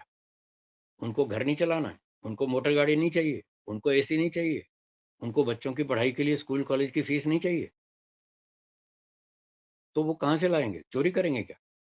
वो मेहनत कर रहे हैं, ईमानदारी से मेहनत कर रहे हैं। 50 कुंड लगा के, 50 यजमान को बिठा के, मेहनत करके, मंत्र पाठ करके, विधि पूर्वक हवन करा के, खून पसीना एक करके पैसे कमा रहे हैं। तुम्हें क्यों जलन हो रही है? तुम्हारी जेब नहीं काट रहे, तुम्हारे चोरी नहीं कर रहे, तुम्हारे घर से पैसा नहीं छीन रहे, वो अपनी मेहनत करके कमा रहे हैं। ये टाटा, बिरला, रिलायंस वाले और तरह-तरह की कंपनी वाले देश भर में कितने शोरूम चला रहे हैं। ये इतने पैसे क्यों कमा रहे हैं? जब वो कमा रहे हैं तो आप उनका विरोध करते हो कभी? करके देखो, पसीने आ जाएँगे। जब इन व्यापारियों का विरोध नहीं करते, वो सैकड़ों शोरूम लगा के, आउटलेट लगा के पैसे कमा रहे हैं, तो इन बेचारे वेद के प्रचारक, ईमानदार, बुद्धिमान, परोपकारी, समाज के अंदर क्लास 1 ऑफिसर हैं ये लोग, ब्राह्मण लोग। ये 4 वर्णों में सबसे उत्तम ब्राह्मण है, ये वेदों का सिद्धांत है, ऋषियों का सिद्धांत है। जो इतनी मेहनत करता है, बुद्धि का उपयोग करता है, परिश्रम करता है, वो बेचारा भूखा मरे। शर्म आनी चाहिए इन लोगों को, इस बात का विरोध करते हुए। तो मैं तो खूब समर्थक हूँ, पंडितों के पास कार होनी चाहिए, बंगला होना चाहिए, एसी होना चाहिए, सारी सुविधा होनी चाहिए। उनके बच्चे अच्छी तरह पढ़ाई करें, खूब प्रसन्नता से रहें। विद्वान लोग भी सुविधा मिलेगी तो काम करेंगे। स्वामी दयानंद जी कितने सुविधाओं में जीते थे। वो कितने अच्छे विद्वान थे, सन्यासी थे, उनका जीवन कितना मूल्यवान था देश के लिए, संसार के लिए। तो वो इतनी अच्छी सुविधाओं का प्रयोग करते थे, तब तो वो कुछ काम कर गए। सुविधा के बिना काम कैसे होगा? इसलिए विद्वानों को पूरा अधिकार है धन कमाने का, खूब कमाओ। और ये बात महर्षि मनु जी से स्वीकृत है, कोई मैं अपनी ओर से नहीं कह रहा। मनु जी का मैंने आपको प्रमाण भी दिया। तो अच्छा, एक और बात मैं ये कहना चाहता हूँ, जो लोग इन बहुकुंडीय यज्ञ वाले विद्वानों का विरोध करते हैं, एक जगह विरोध किया, दूसरी जगह किया, तीसरी जगह किया, और फिर वो बेचारा क्या करेगा? निराश हो जाएगा, उत्साहहीन हो जाएगा, उसकी हिम्मत टूट जाएगी, कल को फिर वो बंद कर देगा। वो कहेगा मैं बहुत सारे कुंड लगाता हूँ, मेहनत करके पैसे कमाता हूँ, ये मूर्ख लोग मेरा विरोध करते हैं, जबकि मैं वेदोक्त कार्य कर रहा हूँ, वेद के आदेश का पालन कर रहा हूँ। यज्ञ कराकर पैसे कमाना वेदोक्त व्यवसाय है। कपड़ा बेचना, लकड़ी बेचना, मिठाई बेचना वेदोक्त व्यवसाय है। जब वो लकड़ी कपड़ा बेचकर, मिठाई बेचकर व्यापारी पैसे कमा रहा है, उसका विरोध नहीं कर रहे।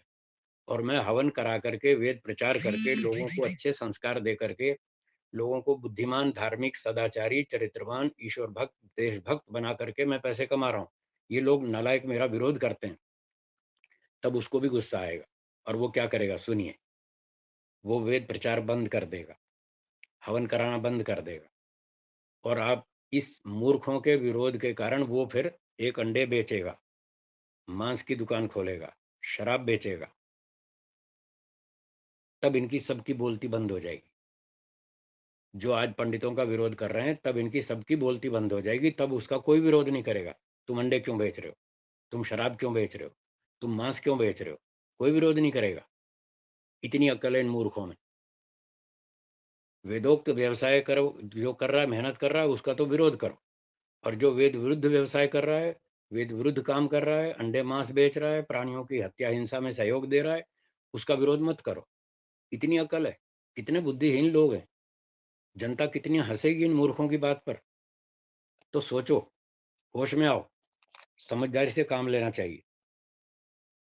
तो मैंने बहुत सी बातें बताई, जिन बातों से ये सिद्ध होता है कि विद्वानों को खूब धन कमाना चाहिए, बहुकुंडीय यज्ञ करना चाहिए, सामूहिक यज्ञ करना चाहिए। जब समूह में 200-400 लोग बैठेंगे तो वहां पर एक कुंड में नहीं होगा। जैसे पार्टी में 400 लोग खाना खाते हैं तो 400 थालियां लगती हैं, एक थाली में नहीं खाते। तो इसी तरह से जब बहुत सारे लोग बैठेंगे तो कुंड भी बहुत सारे लगेंगे, सब अपना अपना हवन करेंगे, आहुति करेंगे। महर्षि जी ने प्रत्येक व्यक्ति को दैनिक यज्ञ करने का विधान किया है। ब्राह्मण को, क्षत्रिय को, वैश्य को, और ब्रह्मचारी को, गृहस्थी को, वानप्रस्थी को, सबको यज्ञ करने का विधान किया है। ये सारे यज्ञ करेंगे। जब बहुत सारे बैठ के हवन करेंगे तो बहुत सारे कुंड लगेंगे। ये बिल्कुल ऋषियों के अनुकूल है, वेदों के अनुकूल है। ऐसा करना चाहिए, और इसमें कोई पाप नहीं है। तो मैंने कुछ बातें रखी। अब आपको कोई बात पूछनी हो तो पूछिए।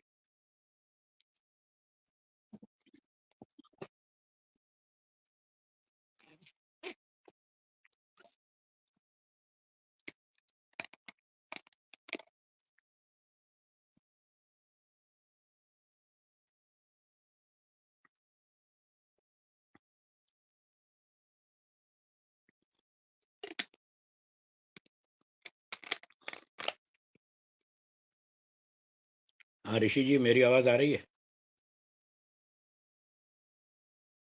आपकी आवाज मुझे नहीं आ रही। मेरी क्लास चल रही है, थोड़ा रुकिए। मेरी क्लास चल रही है, रुकिए। हाँ बोलिए। जी, नमस्ते स्वामी जी, मेरी आवाज़ आई आपको? हाँ, अब आई आवाज आई, बोलिए। जी, अब इस पे कुछ प्रश्न भी है और कुछ पूर्व पक्षियों के आक्षेप भी है। तो हम हाँ, बोलिए। दोनों दोनों लेते हैं। क्या ऐसे ठीक यज्ञ है। को बहुकुंडीय यज्ञ कहना ठीक है या सामूहिक अग्निहोत्र कहना ठीक है? कौन-सा शब्द प्रयोग ज़्यादा सही रहेगा? दोनों शब्द प्रयोग ठीक हैं। जब मान लो समूह में 50-100 आदमी बैठते हैं, 100 व्यक्ति बैठे हैं और 50 कुंड लग गए, तो सामूहिक यज्ञ तो हो ही रहा है, समूह में करके बैठ बैठ के कर रहे हैं। इसको सामूहिक यज्ञ भी कह सकते हैं। सामूहिक यज्ञ के 2 रूप हो सकते हैं। एक तो ये हो सकता है कि भई 25-30 लोग हैं और एक ही कुंड रख लिया और 8 लोगों ने आहुति दे ली, फिर वो हट गए, दूसरे 8 बैठ गए, फिर तीसरे 8 बैठ गए, तो समूह रूप में सबने एक ही कुंड में कर लिया। ये भी सामूहिक यज्ञ है। और ये भी सामूहिक है कि 100 आदमी बैठे हैं, 50 कुंड लगा लिए, 2-2 व्यक्ति एक-एक कुंड पर बैठ गए, अथवा 25 कुंड लगा लिए, 4-4 व्यक्ति एक-एक कुंड पर बैठ गए, ये भी सामूहिक है। तो सामूहिक शब्द भी उचित है। और ये जो सामूहिक यज्ञ है, इसमें 25-50 कुंड लगे हैं तो बहुकुंड भी हो गया। तो दोनों बातें इसमें लागू हो जाती हैं, बहुकुंडीय कह लें या सामूहिक यज्ञ कह लें, कोई आपत्ति नहीं है। जी। दूसरा प्रश्न ये है कि जो आप सामूहिक यज्ञ या जो बहुकुंडी यज्ञ करते हैं, तो क्या उसमें आप कुछ नए मंत्रों का प्रयोग करते हैं या फिर कौन से मंत्रों के प्रयोग से ये यज्ञ किया जाता है? ये कोई नया यज्ञ है क्या? ये कोई नया यज्ञ नहीं है, कोई हमारे बनाए हुए मंत्र नहीं है, वेदों के मंत्र हैं। जहाँ समय कम होता है, वहाँ केवल दैनिक यज्ञ होता है। बहुकुंडीय में केवल दैनिक यज्ञ कर देते हैं और बाकी स्वतंत्रता है, उतने तो कर दिए दैनिक। बाकी ये संचालक की स्वतंत्रता है, वो 2, 4, 5, 10, 20 विशेष मंत्रों से भी आहुति दिला दे। कोई कल्याण के मंत्र, कोई शांति के मंत्र जैसे स्वस्तिवाचन, शांतिकरण आदि है, अथवा और भी कोई सख्येत, इंद्रवाजिनो आदि बहुत सारे वेदों के मंत्र हैं। कुछ भी वो मंत्रों से आहुति दिला देते हैं, वो उनकी अपनी स्वतंत्रता है। जो भी मंत्र होते हैं, वो वेदों के मंत्र होते हैं। कोई अपने घर के मंत्र नहीं है, कोई तांत्रिकों के मंत्र नहीं है। सब ऋषियों के और वेदों के विधान किए हुए मंत्रों से ही हवन करते हैं। इसलिए उसमें कोई भी दोष नहीं। ये जो दैनिक जी। अग्निहोत्र के मंत्र जो आप बता रहे हैं, क्या वो महर्षि दयानंद ने कहीं पे दिए हुए हैं जिनसे आप यज्ञ करवाते हैं? हाँ, दैनिक अग्निहोत्र के मंत्र संस्कार विधि में लिखे हैं और पंचमा यज्ञ विधि में भी लिखे हैं। सन 1951 में सार्वदेशिक सभा के अंतर्गत एक सभा थी जिसका नाम था धर्मार्य सभा। उस धर्मार्य सभा के कुछ विद्वान लोग थे जिन्होंने मिल करके एक पद्धति बनाई। वो आर्य समाज में एक रूपता लाने के लिए सारे विद्वानों ने मिलकर एक पद्धति बनाई थी और वो सन 1951 की बात है और वो सब दुनिया भर में लागू कर दी। सबको आदेश दिया सार्वदेशिक सभा ने कि इस पद्धति से आप सब लोग हवन करें, घर में करें, समाज में करें, जहां भी करें, सब लोग इसी पद्धति से करें। तो वो पद्धति संस्कार विधि में बताए मंत्र और पंच महायज्ञ विधि में बताए मंत्र, दोनों का सम्मिश्रण करके वो उन्होंने पद्धति बनाई थी। वो सभा का आदेश था। तो अनुशासन की दृष्टि में आर्य समाज का नियम है, सामाजिक नियम में परतंत्र रहना चाहिए। तो उस विधि से लोग करते थे। धीरे-धीरे फिर उसमें शिथिलता आ गई, फिर अपनी मनमानी करने लगे। आजकल फिर वही समस्या है, वो अनुशासन को स्वीकार नहीं करते। तो जिनको कोई आपत्ति हो, इस तरह की कोई चर्चा करनी भी हो, तो भई सार्वदेशिक में जाओ ना। सार्वदेशिक में जाओ, धर्मार्य सभा में जाओ, वहाँ के पंडितों को बोलो कि साहब ये कुछ हो रहा है, हमें इसमें ये शंका है, ये बात जच नहीं रही है, आप बताओ क्या आदेश है? सार्वदेशिक सभा जो आदेश करेगी वो सबको मान्य होना चाहिए। सब लोग उसको मान लें, फालतू के झगड़े करके अपनी बदनामी करवा रहे हैं, ये कोई समझदारी नहीं है। तो इस प्रकार से जिसको करना हो वो अनुशासन में रहकर सार्वदेशिक सभा से निर्णय करवाए और उसके अनुसार करवाए काम। जी। ये जो सामूहिक अग्निहोत्र होता है, उसमें जी। क्या बहुत सारे यजमानों के मध्य एक ही पुरोहित होता है? और क्या इतने सारे यजमानों के बीच में एक ही पुरोहित रखना ठीक रहता है क्या? अगर तो 5-4 कुंड हैं, परिस्थिति के अनुसार छोटा यज्ञ है, थोड़े से लोग हैं, 5-4 कुंड रख दिए तो एक पुरोहित से भी काम चल सकता है। और अगर अधिक संख्या हो, 50 कुंड हो तो एक से ना भी चल पाए, तो वहाँ पर कुछ अधिक अधिक व्यवस्था भी की जा सकती है। अनेक पंडित रख लिए जाएँ, कुछ लोग मंत्र पाठ कर लें, कुछ लोग देख रेख करते रहें और कुछ कार्यकर्ता भी खड़े कर दिए जाएं जो कुंडों के आसपास खड़े रहें और उनकी व्यवस्था को ठीक करते रहें। यज्ञ में धुआं नहीं होना चाहिए, अव्यवस्था नहीं होनी चाहिए, ये बात हमें स्वीकार है। पर इसका अर्थ ये नहीं कि अगर हम व्यवस्था कर सकते हैं, हम 5 पंडित भी रख सकते हैं, मंच पर बिठा सकते हैं, एक उनका संचालक निर्देशक भी बना सकते हैं ब्रह्मा के रूप में, और प्रत्येक कुंड पर एक-एक व्यक्ति देख-रेख करने वाला भी खड़ा कर सकते हैं, अथवा 2 कुंडों के बीच में एक देख-रेख करने वाला कार्यकर्ता खड़ा कर सकते हैं, तो क्यों ना किया जाए बहुकुंडी यज्ञ क्यों ना किया जाए? उसमें कोई आपत्ति नहीं है। व्यवस्था ठीक होनी चाहिए। एक पुरोहित से भी काम चल सकता है, 2, 4, 5 से भी चल सकता है, और कुछ कार्यकर्ता हों तो और बड़े भी बहुत सारे कुंड भी लगाए जा सकते हैं। व्यवस्था करो और काम करो ठीक-ठाक। जैसे आप खाना खिलाते हैं तब बहुत सारे कार्यकर्ता नहीं बुलाते? पार्टी में, शादी में कितने सारे लोगों को बुलाते हैं व्यवस्था के लिए। वो व्यक्ति ये काम करेगा, वो खाने का प्रबंध करेगा, वो डेकोरेशन का प्रबंध करेगा, वो होटल रिसॉर्ट का प्रबंध करेगा, सब अपना मिल के काम करते हैं, बहुत बढ़िया काम होता है। ऐसे हवन में भी होता है, तो करना चाहिए। महर्षि दयानंद जी ने कहा है, रूढ़िवादी मत बनो, जिस तरह से काम अच्छा बने उस तरह से करो। देश काल परिस्थिति के अनुसार काम करना चाहिए। कितना सुंदर सूत्र दिया महर्षि दयानंद जी ने। जहां जैसी परिस्थिति हो वैसे काम करना चाहिए। 10वें समोल्लास में लिखा है प्रश्न कि बैठकर खाना ठीक है या चलते फिरते खाना चाहिए। उन्होंने कहा सामान्य रूप से चौके में बैठकर रसोई में आराम से शांति से बैठकर खाना चाहिए।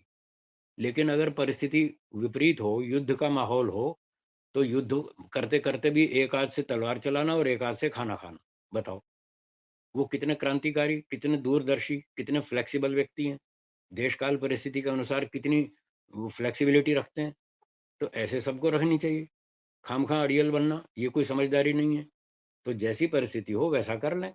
अधिक कुंड है, अधिक व्यवस्था पे इकट्ठे कर लें और अधिक कर लें। कम हो तो कम कर लें। जी।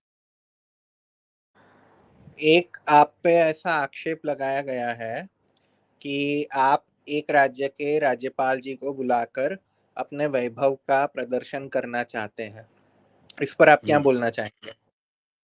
वैभव तो हमारे पास कुछ है ही नहीं, अभी तो खाली ज़मीन पड़ी है। अभी तो कुछ है ही नहीं वहाँ पर, अभी तो पहला का चरण में कार्य शुरू ही किया है। हमने पिछले साल भी राज्यपाल महोदय को बुलाया था, इस संस्था का शिलान्यास करवाने के लिए, वो भी हमने उन्हीं के हाथ से कराया था। और अब एक चरण में कुछ बिल्डिंग बनी है, तो उद्घाटन भी उन्हीं से करा। तो हमने कोई उनको अपना वैभव दिखाने के लिए नहीं बुलाया, तब तो हमारे पास कुछ भी नहीं था, ज़मीन ही थी सिर्फ़। और हमने तो उनको सहयोग के लिए बुलाया। वो राज्यपाल जी केवल राज्यपाल नहीं हैं, वो आर्य विद्वान हैं, आर्य संस्थाओं के संचालक हैं, और हरियाणा के अंदर बहुत बढ़िया उनके गुरुकुल चलते हैं। गुरुकुल कुरुक्षेत्र सारी दुनिया जानती है, वो उनका संचालित उनके निर्देशन में चल रहा है। वर्षों तक वो खुद वहाँ के हेड इंचार्ज रहे हैं और धीरे-धीरे अब वो राज्यपाल के पद पर आ गए, बहुत अच्छी बात है। तो वो आर्य विद्वान हैं, वो आर्य परंपराओं को जानते हैं। अन्य सरकारी शासकों में वो श्रेष्ठ हैं। हमने तो इस भावना से बुलाया कि ये आर्य विद्वान हैं, हमारी परंपराओं को जानते हैं, हमारे गुरुजी को जानते हैं, स्वामी सत्यपति जी से प्रभावित हैं, महर्षि दयानंद के शिष्य हैं, तो हम महर्षि दयानंद जी का कार्य कर रहे हैं, तो इनके हाथ से क्यों ना करवाएँ? अच्छे व्यक्ति से उद्घाटन कराना चाहिए। हमने तो अच्छा व्यक्ति मान करके इस भावना से उनको बुलाया। अब जाके क्या करें, जिसकी जैसी दृष्टि वैसी सृष्टि। अब इन अनाड़ी लोगों को ऐसे ही दिखता है कि ये राज्यपाल को अपना वैभव दिखाना चाहते हैं, वैभव तो कुछ है ही नहीं। अभी तो कुछ है ही नहीं, धीरे-धीरे आएगा, समाज के लोग सहयोग करेंगे तो वैभव बनेगा। वैभव दिखाना हमारा कोई प्रयोजन नहीं है, हमारा तो सहयोग लेना प्रयोजन है, और आर्य विद्वानों का सम्मान करना, उनके हाथ से उद्घाटन करवाना, ये हमारा उद्देश्य था। इस भावना से हमने ये कार्य किया। और पिछली बार जब आए थे शिलान्यास के समय, तब भी वो हमको सहयोग देकर गए, और सब जनता से अपील की कि ये बहुत अच्छी संस्था है, बहुत अच्छा काम कर रही है, आप लोग इनको तन, मन, धन से सहयोग करो, अपने भंडारे खोल दो। ये बात उन्होंने पिछली बार शिलान्यास में भी कही, और इस बार भी कही, और अपनी जेब से भी सहयोग दिया, और लोगों से भी कहा कि इनको खूब सहयोग दो। ये वेद का काम है, बहुत ऋषि दयानंद जी का काम है, बहुत अच्छा काम है। और ये साधु बाबा सन्यासी लोग इस काम को कर रहे हैं, ब्रह्मचारी लोग कर रहे हैं। करना तो गृहस्थियों को चाहिए था, गृहस्थियों ने नहीं किया, इसलिए मजबूरन इनको उठाना पड़ा ये काम। आप लोग खुद बना देते बिल्डिंग, तो हमें क्या ज़रूरत थी ईंट, पत्थर, सीमेंट चूना करने की? मैं तो फिर भी नहीं करता बिल्कुल, करने वाले दूसरे लोग हैं। कुछ गृहस्थी हैं, कुछ ब्रह्मचारी हैं, मैं तो उसमें कोई भी हस्तक्षेप नहीं करता, मैं पूछता भी नहीं वहाँ पर, क्या हो रहा है, क्या नहीं हो रहा, वो करते रहते हैं। मैंने उनको कह रखा है, मेरा काम सिर्फ पढ़ाई का है, प्रचार करने का है। मैं समाज सेवा करता हूँ, पठन-पाठन के माध्यम से, उपदेश के माध्यम से और अपना ईश्वर का ध्यान करता हूँ, ईश्वर उपासना करता हूँ। बस, आपको मुझसे कोई सलाह लेनी हो तो दे दूँगा, बाकी क्या करना, क्या नहीं करना आप जानो। वो लोग करते हैं, मैं इसमें कुछ नहीं करता। तो जिनको भ्रांति है, वो अपनी भ्रांति दूर कर लें। मैंने आज तक कभी किसी से कोई पैसा नहीं माँगा, ना अपने लिए माँगा, ना संस्था के लिए माँगा। दूसरे लोग हैं जो ये काम कर रहे हैं। जी, जी, इस बात पर मैं आपसे एक जोड़ना चाहूँगा कि दर्शन योग का जो अभी कार्यक्रम हुआ था, उसमें ईश्वर की हुँ, कृपा से मैं भी कार्यक्रम की व्यवस्था और प्रबंध में मुझे थोड़ा कार्य करने का अवसर मिला था। तो ये बात जी, सही है कि स्वामी विवेकानंद जी ने तो बोल दिया था कि भई आप मैं सन्यासी हूँ, मैं तो ज्ञान ही दूँगा। आपको जो करना है वो करो, कहीं पे अटको तो मुझे पूछो, मार्गदर्शक ही थे। बाकी हम सब की इच्छा थी कि ऐसे कार्यक्रम करना है, हमें ये करना है, वो करना है। तो तामझाम तो हमारे जैसे कार्यकर्ता और आर्य समाज के वरिष्ठ लोग ही देख रहे थे। स्वामी विवेकानंद जी ने तो कार्यक्रम के प्रबंध की एक मीटिंग में भी हाज़िरी नहीं दी है। उन्होंने तो केवल सबको इतना ही दिया है कि बहुत-बहुत आशीर्वाद। इतना ही बोला है, उससे ज़्यादा उन्होंने कुछ नहीं बोला है। जी। जी, धन्यवाद। अ, एक आक्षेप ये है कि महर्षि जी, दयानंद पूर्व पक्षी बोल रहे हैं कि महर्षि दयानंद ने लिखा है कि सन्यासी को एक जगह 3 दिन से ज़्यादा रुकना नहीं चाहिए, तो फिर सन्यासी को आश्रम क्यों चाहिए? इसका उत्तर है मुझे प्रमाण दिखाइए कहाँ लिखा है स्वामी दयानंद जी ने कि सन्यासी को 1 दिन या 3 दिन से ज़्यादा नहीं टिकना चाहिए। महर्षि दयानंद जी खुद राजाओं के पास कितने महीनों रहते थे। वहाँ पर सत्यार्थ प्रकाश लिखा उदयपुर में, आपको याद होगा। क्या 1 दिन में लिखा था या 3 दिन में लिखा था? कितने ही राजाओं के यहाँ जाते थे, उनको पढ़ाते थे, उनके यहाँ महीनों तक निवास करते थे और उन्होंने ये भी प्रमाण दिया है कि पंचशीख आदि जो आचार्य थे, वो राजा जनक के यहाँ कितने ही महीनों तक रहते थे और भी कितने विद्वान सन्यासी आते थे, महीनों-महीनों रहते थे, पढ़ते-पढ़ाते थे। तो ऋषि दयानंद जी का ये सिद्धांत है, यदि सन्यासी को एक जगह कुछ दिन रुकना पड़े और उससे जगत का अधिक लाभ होता हो, तो उसको अधिक दिन रुकना चाहिए और फिर जब लाभ पूरा हो जाए, तो फिर उसको आगे यात्रा करनी चाहिए, प्रचार में जाना चाहिए। तो फिर वो आगे प्रचार में जाए। तो मैं तो स्वामी दयानंद जी के निर्देश का पालन करता हूँ। मैंने अभी थोड़ी देर पहले कहा था 365 दिन काम करता हूँ, एक भी छुट्टी नहीं मनाता और वेद प्रचार करता हूँ, दर्शनों का, उपनिषदों का प्रचार करता हूँ, ऋषियों के आदेश का पालन करता हूँ और 3-4 दिन से ज़्यादा कहीं ठहरता नहीं। कहीं-कहीं शिविर होते हैं 5-7 दिन के, वहाँ लाभ अधिक होता है तो 5-7 दिन भी रुकता हूँ। कहीं 10 दिन का रुकने का लाभ होता है तो 10 दिन भी रुकता हूँ, पर सामान्य रूप से नहीं रुकता। 2 दिन, 3 दिन, किसी को 1 दिन देता हूँ, किसी को 2 दिन, किसी को 3 दिन, किसी को 4 दिन। 3-4 दिन के बाद मेरा स्टेशन बदलता है। अभी मैं यहाँ जम्मू आया हूँ कल-परसों, अब यहाँ 2 दिन यहाँ रहूँगा, परसों यहाँ से फिर निकल जाऊँगा। गाज़ियाबाद जाऊँगा, गाज़ियाबाद से 2 दिन रुकूँगा, फिर आगे गुड़गाँव चला जाऊँगा, 2-3 दिन वहाँ रहूँगा, फिर रोहतक चला जाऊँगा। मैं तो साल भर घूमता रहता हूँ, 2-3 दिन, 4 दिन से कहीं ज़्यादा टिकता नहीं। तो मुझे क्या ज़रूरत है आश्रम की? मुझे 18 वर्ष हो गए सन्यास लिए, मैं 18 साल से लगातार घूम रहा हूँ। विशेष आयोजन हो तो रुकता हूँ, नहीं तो आगे चलता रहता हूँ, देश भर में घूमता रहता हूँ। कम से कम 35-40 हज़ार किलोमीटर 1 वर्ष में यात्राएँ करता हूँ, वेद प्रचार के लिए, अपने स्वार्थ के लिए नहीं। परोपकार के लिए, समाज सेवा के लिए, गुरुजनों के आशीर्वाद से, वेदों के आदेश का पालन करने के लिए, ईश्वर के आदेश का पालन करने के लिए मैं पूरे सन्यासी के नियमों का पालन करता हूँ। मुझे किसी आश्रम की कोई ज़रूरत नहीं है, ना मैंने कोई आश्रम बनाया और ये जो आश्रम बन रहा है ये भी मैंने नहीं बनाया, ना मेरे लिए बनाया। ये तो दूसरे गृहस्थी लोग और दूसरे लोग समाज के वरिष्ठ लोग बना रहे हैं। ये ब्रह्मचारियों के लिए बना रहे हैं। ये समाज सेवा के लिए बना रहे हैं, वानप्रस्थियों के लिए बना रहे हैं, सन्यासियों के लिए बना रहे हैं। बड़ी उम्र के वृद्ध जो हमारे विद्वान सन्यासी आचार्य हैं, जिनके माता-पिता को कोई देखने वाला नहीं है, ये एक भारी समस्या है। जो विद्वान बनने के लिए आता है, उसके माता-पिता को देखने वाला कोई है नहीं पीछे। ये उन लोगों के लिए आश्रम बनाया जा रहा है। विद्वानों के माता-पिता को यहाँ रखेंगे, उनकी बुढ़ापे की सेवा करेंगे। ये तो समाज सेवा और परोपकार के लिए बन रहा है, मेरे लिए थोड़ी बन रहा है। मुझे तो कोई आवश्यकता नहीं है, मैं तो रोज़ घूमता रहता हूँ, इसलिए ये आरोप भी गलत है। जी।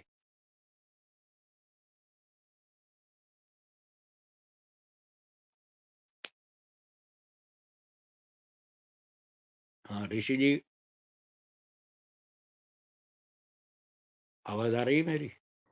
आपकी आवाज़ हाँ, मुझे नहीं आ रही। मेरी आई आवाज़ आपको? हाँ, अब आई, बोलिए, जी, आप पे एक अब आई। आक्षेप ऐसा लगाया गया कि आपने आश्रम के लिए धन एकत्रित करने के लिए वैदिक मान्यताओं पर कुठाराघात कर दिया। आपने वैदिक मान्यताएं छोड़ दी धन एकत्रित करने के लिए। तो इस पर आप क्या बोलेंगे? कौन-सी वैदिक मान्यता पर मैंने कुठाराघात किया, बताइए? सन्यासी होने के बाद भी धन की अपेक्षा रखते हैं, ऐसे पूर्व पक्षियों ने आप पे आक्षेप लगाया है। और ये सन्यासी बिल्कुल होने झूठा के आरोप है, बाद भी मैंने दान आज तक मांग। कभी भी किसी से भी दान मैंने नहीं माँगा। मैं ना कोई आश्रम बना रहा हूँ, फिर दोबारा स्पष्ट करता हूँ, मैं कोई आश्रम नहीं बना रहा। और आपने अभी थोड़ी देर पहले स्वयं ही कहा था कि आप भी उन्हीं कार्यकर्ताओं में हैं, और मैं किसी भी एक भी मीटिंग में शामिल नहीं होता, कोई हिस्सा नहीं लेता, कोई मैं उसमें सक्रिय भाग नहीं लेता। सिर्फ़ कोई मुझसे सलाह पूछता है तो बता देता हूँ, ये काम ठीक है, ये कर लो, ये काम ठीक नहीं है, ये मत करो। बस इतना ही करता हूँ, इससे अधिक कुछ नहीं करता। पैसे मैंने कभी नहीं माँगे, मुझे 45 वर्ष हो गए प्रचार करते हुए। 1977 से मैंने वेद प्रचार शुरू किया, तब ब्रह्मचारी था, बाद में सन्यासी हुआ। तब से लेकर आज तक 45-46 वर्षों में कभी भी मैंने एक पैसा भी नहीं माँगा। ना कभी दक्षिणा माँगी, ना कभी किराया माँगा, ना अपने लिए माँगा, ना अपनी संस्था के लिए माँगा। मैंने कभी किसी से कुछ नहीं माँगा। मुझे बिना ही माँगे भगवान बहुत देता है। बल्कि 4-5 वर्ष पहले की बात आपको याद दिलाऊँ, इन पूर्व पक्षियों को उत्तर देने के लिए। 4-5 वर्ष पहले अहमदाबाद में एक बड़े कार्यक्रम में मुझे सब आर्यजनों ने और देश भर के विद्वानों ने मिलकर सम्मानित किया। तब मेरी आयु 60 वर्ष पूरी हुई थी। तो 60 वर्ष पूरे होने पर सब देश भर के लोगों ने मिलकर मुझे 60 लाख रुपए का चेक से सम्मान किया। 60 लाख रुपए मुझे दिए, और मैंने तुरंत माइक्रोफोन लेकर तत्काल 60 लाख रुपए समाज सेवा में दान कर दी। बताओ, मैंने क्या पैसा अपने पास रखा? एक पैसा भी नहीं रखा, और कोई 2, 5, 7 दिन भी नहीं लगाए। 2 मिनट बाद माइक लेते ही तुरंत उसका दान कर दिया, 60 लाख रुपए। और ये मूर्ख लोग मुझ पे आरोप लगा रहे हैं कि ये पैसे इकट्ठे कर रहे हैं, ये आश्रम बना रहे हैं। मैं तो कोई नहीं कर रहा, एक पैसा भी नहीं कर रहा। मैंने बल्कि दान दिया 60 लाख का। बताओ, इनमें से किसने 60 लाख का दान दिया? आज भी मुझे भगवान बहुत पैसे देता है, मेरा खर्चा बहुत थोड़ा है, जो बच जाता है मैं सब बाँट देता हूँ। ब्रह्मचारियों को, गृहस्थियों को, वानप्रस्थियों को, सन्यासियों को बाँटता हूँ, योग्य पात्रों को बाँटता हूँ, देख कर के बाँटता हूँ। ये आरोप बिल्कुल झूठा है। जी। जी, एक महाशय ऐसा कह रहे हैं कि वो आपके दादा गुरु हैं। स्वामी हुँ, सत्यपति जी ने उनसे इस्लाम की शिक्षा ग्रहण करी थी, और इस नाते हुँ, वो स्वामी सत्यपति जी के गुरु हुए और आपके दादा गुरु हुए। और आप उनकी बात नहीं मानते, अपने दादा गुरु की बात नहीं मान रहे हैं। तो इस पर आप हुँ, क्या कहेंगे? हुँ। दादा गुरु जो विरोध कर रहे हैं ना, वही। हाँ, तो मैं ये जानना चाहता हूँ, जो विरोध कर रहे हैं, मेरे दादा गुरु जो अपने आप को कह रहे हैं, मेरे गुरुजी स्वामी सत्यपति जी महाराज ने उनसे कौन-सी विद्या पढ़ी? इस्लाम की। 2-4 बात सीख ली होंगी इस्लाम की, वो भी कहाँ टिकते थे, वो भी सन्यासी थे, वो भी घूमते रहते थे प्रचार में। तो उन्होंने कोई 2-4, 5-10 बात सीख ली होंगी, तो ये तो हर आदमी सीखता रहता है, इतने में कोई गुरु नहीं बन जाता। आप भी मुझसे सीखते हैं, मैं आपसे सीखता हूँ, मैं 50 लोगों से सीखता हूँ। चलते-चलते ट्रेन में भी विद्वानों से पूछ लेता हूँ, तो इतने में कोई गुरु नहीं कहलाता। तो पहली बात तो वो गुरु नहीं है, खामख़ा अपने आप को गु लोगों को भ्रांति में डाल रहे हैं, भ्रमित कर रहे हैं कि मैं उनका गुरु हूँ। अच्छा, इस्लाम की विद्या पढ़ना कोई आदर्श विद्या पढ़ के मान कर के उन्होंने इस्लाम की 2-4 बात सीखी थी क्या? इस्लाम को तो वो पहले ही छोड़ चुके थे, और ये भी छोड़ चुके थे। गुरु वो तब होता है जब कोई सिलेबस पढ़े, कोई पाठ्यक्रम पढ़े, उससे कोई विद्या प्राप्त करके मुख्य कार्य करे जो उसके मुख्य जीवन का उद्देश्य हो। क्या इस्लाम मेरे गुरुजी का मुख्य उद्देश्य था? इस्लाम की विद्याओं को पढ़ना, इस्लाम की शिक्षाओं पर आचरण करना, क्या इस उद्देश्य से उन्होंने विद्या पढ़ी थी? ये यूँ सामान्य जानकारी तो मैं वकीलों से भी कर लेता हूँ, व्यापारियों से भी कर लेता हूँ कि भई आप ये क्या धंधा करते हैं? वो कहता है मैं एसी बनाता हूँ। तो फिर एसी में जो स्प्लिट एसी होता है वो शोर क्यों नहीं करता? बाकी दीवार वाले एसी शोर करते हैं। यूँ तो 4 बात तो मैं भी किसी से पूछ लेता हूँ। इतने में वो कहे जी मैं तो इनका गुरु हूँ। तो ये कोई सभ्यता की बात है। तो ऐसे ही चलते-चलते 2-4 बात गुरुजी ने उनसे पूछ ली होगी, इतने में वो दादा गुरु नहीं बनते। और अगर वो दावा करते हैं मैं दादा गुरु हूँ, तो मैं उनसे ये कहना चाहता हूँ कि जिसके तुम दादा गुरु हो और उसी का तुम विरोध कर रहे हो, हैं? कुछ तो सोचना चाहिए आप क्या कर रहे हो? जिसके दादा गुरु हो तो मान लो वो तुम्हारा पोता हुआ, तो अपने पोते का विरोध करना कोई अकल की बात है क्या? तो ये उनको सोचना चाहिए। अगर वो दादा गुरु बनते हैं तो कम से कम पोते के रक्षण करना चाहिए, उसका सपोर्ट करना चाहिए, ना कि उसका विरोध करना चाहिए। अब बुद्धिमान लोग समझ लेंगे मेरी बात को। जी, और बोलिए। जी स्वामी जी, एक और जी, प्रश्न ये है एक और प्रश्न ये है कि क्या सन्यासी को दान मांगना चाहिए? महर्षि दयानंद का इस पर क्या अभिप्राय है? आवश्यकता हो तो माँगना चाहिए, माँगने में कोई पाप नहीं है। 5 समुद्र देखिए वहाँ पर लिखा है स सन्यासियों को धन दान देना चाहिए या नहीं? तो महर्षि जी ने लिखा है खूब दान देना चाहिए, खूब धन देना चाहिए, उनको सोना चांदी सब कुछ देना चाहिए। ये 5वें समोल्लास में महर्षि दयानंद जी ने लिखा है। तो उन्होंने इसलिए लिखा है कि यदि सन्यासी के पास 4 पैसे होंगे, कुछ सपोर्ट होगी, आर्थिक सपोर्ट होगी, ये पैसा भी एक शक्ति है, उससे ताकत मिलती है। तो महर्षि दयानंद जी लिखते हैं यदि विद्वान ब्राह्मण सन्यासी के पास पैसे होंगे तो वो सत्य का मंडन कर सकेगा और झूठ का खंडन कर सकेगा, जो सन्यासी का मुख्य धर्म है। अब जिसके पास पैसे नहीं है, गरीब है बेचारा, तो वो सत्य का मंडन कैसे करेगा? झूठ का खंडन कैसे करेगा?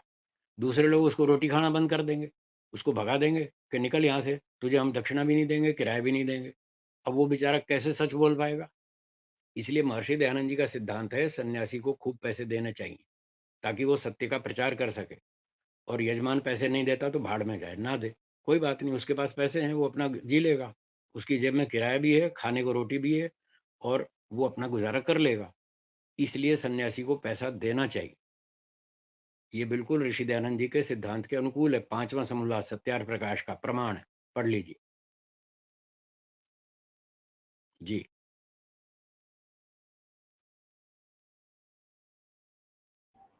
जी स्वामी जी, अब यहाँ पे कुछ व्यूअर्स जुड़े थे, उनकी कुछ टिप्पणियाँ अपने ले लेते हैं और उस हाँ पे लीजिए। थोड़ा प्रकाश प्रकाश डालते जी, हैं। जी, जैसे जी, हसमुख राय जी ने 2 बातें यहाँ पे लिखी कि टंकारा में ऋषि जन्मोत्सव के समय 200 कुंडी यज्ञ किया गया था और उसके अलावा मोरबी में भी 1100 कुंडी यज्ञ किया गया था। ये दिसंबर में हुआ था, जी, दिसंबर 2023 में। जी, तो ये बहुकुंडी यज्ञ या सामूहिक यज्ञ एक प्रचार करने का बहुत अच्छा तरीका है। फिर जी, एक एकांश वर्मा जी कह रहे हैं, नमस्ते स्वामी जी, हमारी आप जी। जैसे विद्वानों के सामने बोलने का लेवल नहीं, लेकिन बस इतना कहना चाहूंगा कि ऐसे विवाद को समाज में सार्वजनिक ना करके आपस में बैठकर संवाद किया जाए तो ज्यादा बेहतर रहेगा। आपकी इसका कुछ उत्तर सुनिए, प्रतिक्रिया? इसका उत्तर सुनिए।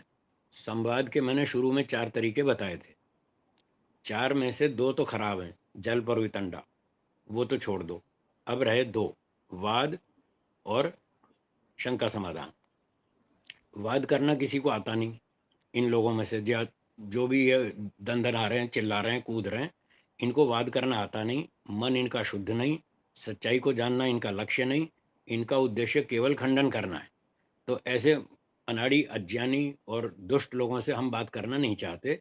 हमको वेदों में, हमको ऋषियों ने मना कर रखा है कि ऐसे खराब लोगों से बात करना नहीं। वो खुद तो भटके और हमको भी परेशान करेंगे। इसलिए वाद करने की किसी में इच्छा नहीं है, किसी को योग्यता नहीं है।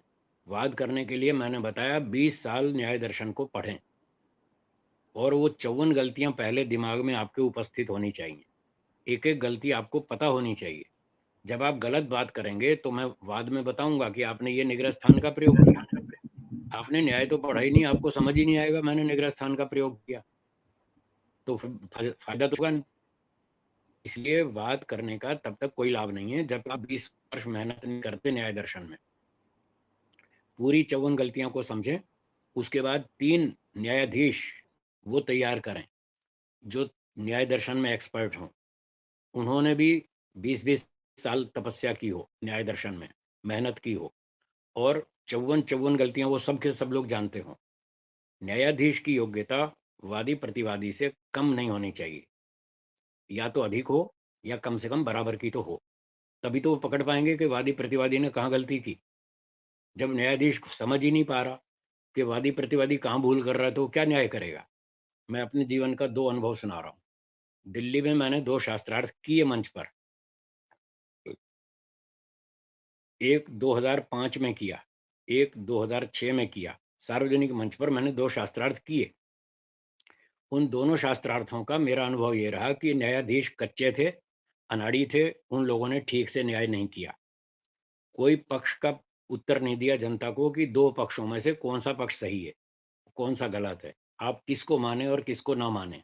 ये मेरा प्रत्यक्ष अनुभव है। उसके बाद मैंने मंच पे शास्त्रार्थ करने छोड़ दिए, क्योंकि ना तो किसी को शास्त्रार्थ करने का कोई उद्देश्य है, ना करना आता है, ना कोई योग्यता है। तो मैंने सोचा मैं अपना जीवन क्यों खराब करूं, मैं अपना समय क्यों नष्ट करूं। एक शास्त्रार्थ करने के लिए महीनों तैयारी करनी पड़ती है, बहुत सारे प्रमाण इकट्ठे करने पड़ते हैं, 20 काम छोड़ने पड़ते हैं, तब जाके योग वो तैयारी होती है, तब जाके शास्त्रार्थ होता है। शास्त्रार्थ करना कोई मजाक नहीं है। ये सुझाव देने वाले लोग, इन्होंने कुछ पता तो है नहीं, क्योंकि ये खुद नहीं जानते शास्त्रार्थ क्या होता है, इसलिए बोलने को सुझाव तो कोई भी दे देगा। तो जब तक इतनी योग्यता वाले 3 न्यायाधीश नहीं होंगे और इतनी योग्यता वाला कोई प्रतिवादी नहीं होगा, तब तक मैं वाद नहीं करूंगा, और करूंगा तो वाद ही करूंगा, जल्प वितंडा नहीं करूंगा। और अगर इतनी योग्यता ना हो, किसी को शंका समाधान करना हो, तो हर समय स्वागत है। मैं आपके सामने बैठा ही हूँ, शंका समाधान तो कर ही रहा हूँ, और क्या चाहिए। जी। जी, एक पीयूष कुमार जी का टिप्पणी है कि स्वामी जी, हम्म। मेरी एक आपत्ति है कि एक ही कुंड में यज्ञ करने पर भाईचारा बढ़ता है, जातिवाद और छुआछूत खत्म होता है। अलग-अलग कुंड, अलग-अलग थाली की तरह जातिवाद बढ़ाते हैं। ये महर्षि दयानंद जी ने इसका उत्तर लिखा है कि एक ही थाली में भोजन खाना चाहिए, उससे प्रेम बढ़ता है। तो इसके उत्तर में लिखा है कि सारे कुत्ते एक ही थाली में खाते हैं, कितना प्रेम बढ़ता है उनका। तो ये कोई तर्क नहीं है कि एक कुंड में करेंगे तो प्रेम बढ़ेगा और 4 कुंड में करेंगे तो नहीं बढ़ेगा। आप अपने घर में 6 सदस्य हैं, 6 थालियों में खाना खाते हैं, क्या आपका प्रेम नहीं बढ़ रहा, घट रहा है क्या प्रेम। या सारे आप एक ही थाली में खाते हैं 6 लोग, और एक थाली में खाने को मना किया है स्वामी दयानंद जी ने 10वें समोल्लास में, क्योंकि एक थाली में एक दूसरे का जूठा खाने से एक का रोग दूसरे व्यक्ति को लग सकता है, इसलिए अलग अलग थाली में खाओ। तो अलग अलग थाली में खाओ, उससे कोई प्रेम घटता नहीं है बल्कि बढ़ता है। स्वस्थ रहेंगे तो प्रेम बढ़ेगा, रोगी होंगे तो प्रेम घटेगा। इसलिए वो लोग स्वस्थ रहते हैं, अलग अलग थाली में खाते हैं। जैसे अलग अलग थाली में खाना ऋषियों के वेदों के अनुकूल है, स्वास्थ्य विज्ञान के अनुकूल है, ऐसे ही बहुत से कुंड लगाने से कोई जातिवाद नहीं बढ़ता। ये उनकी अज्ञानता है।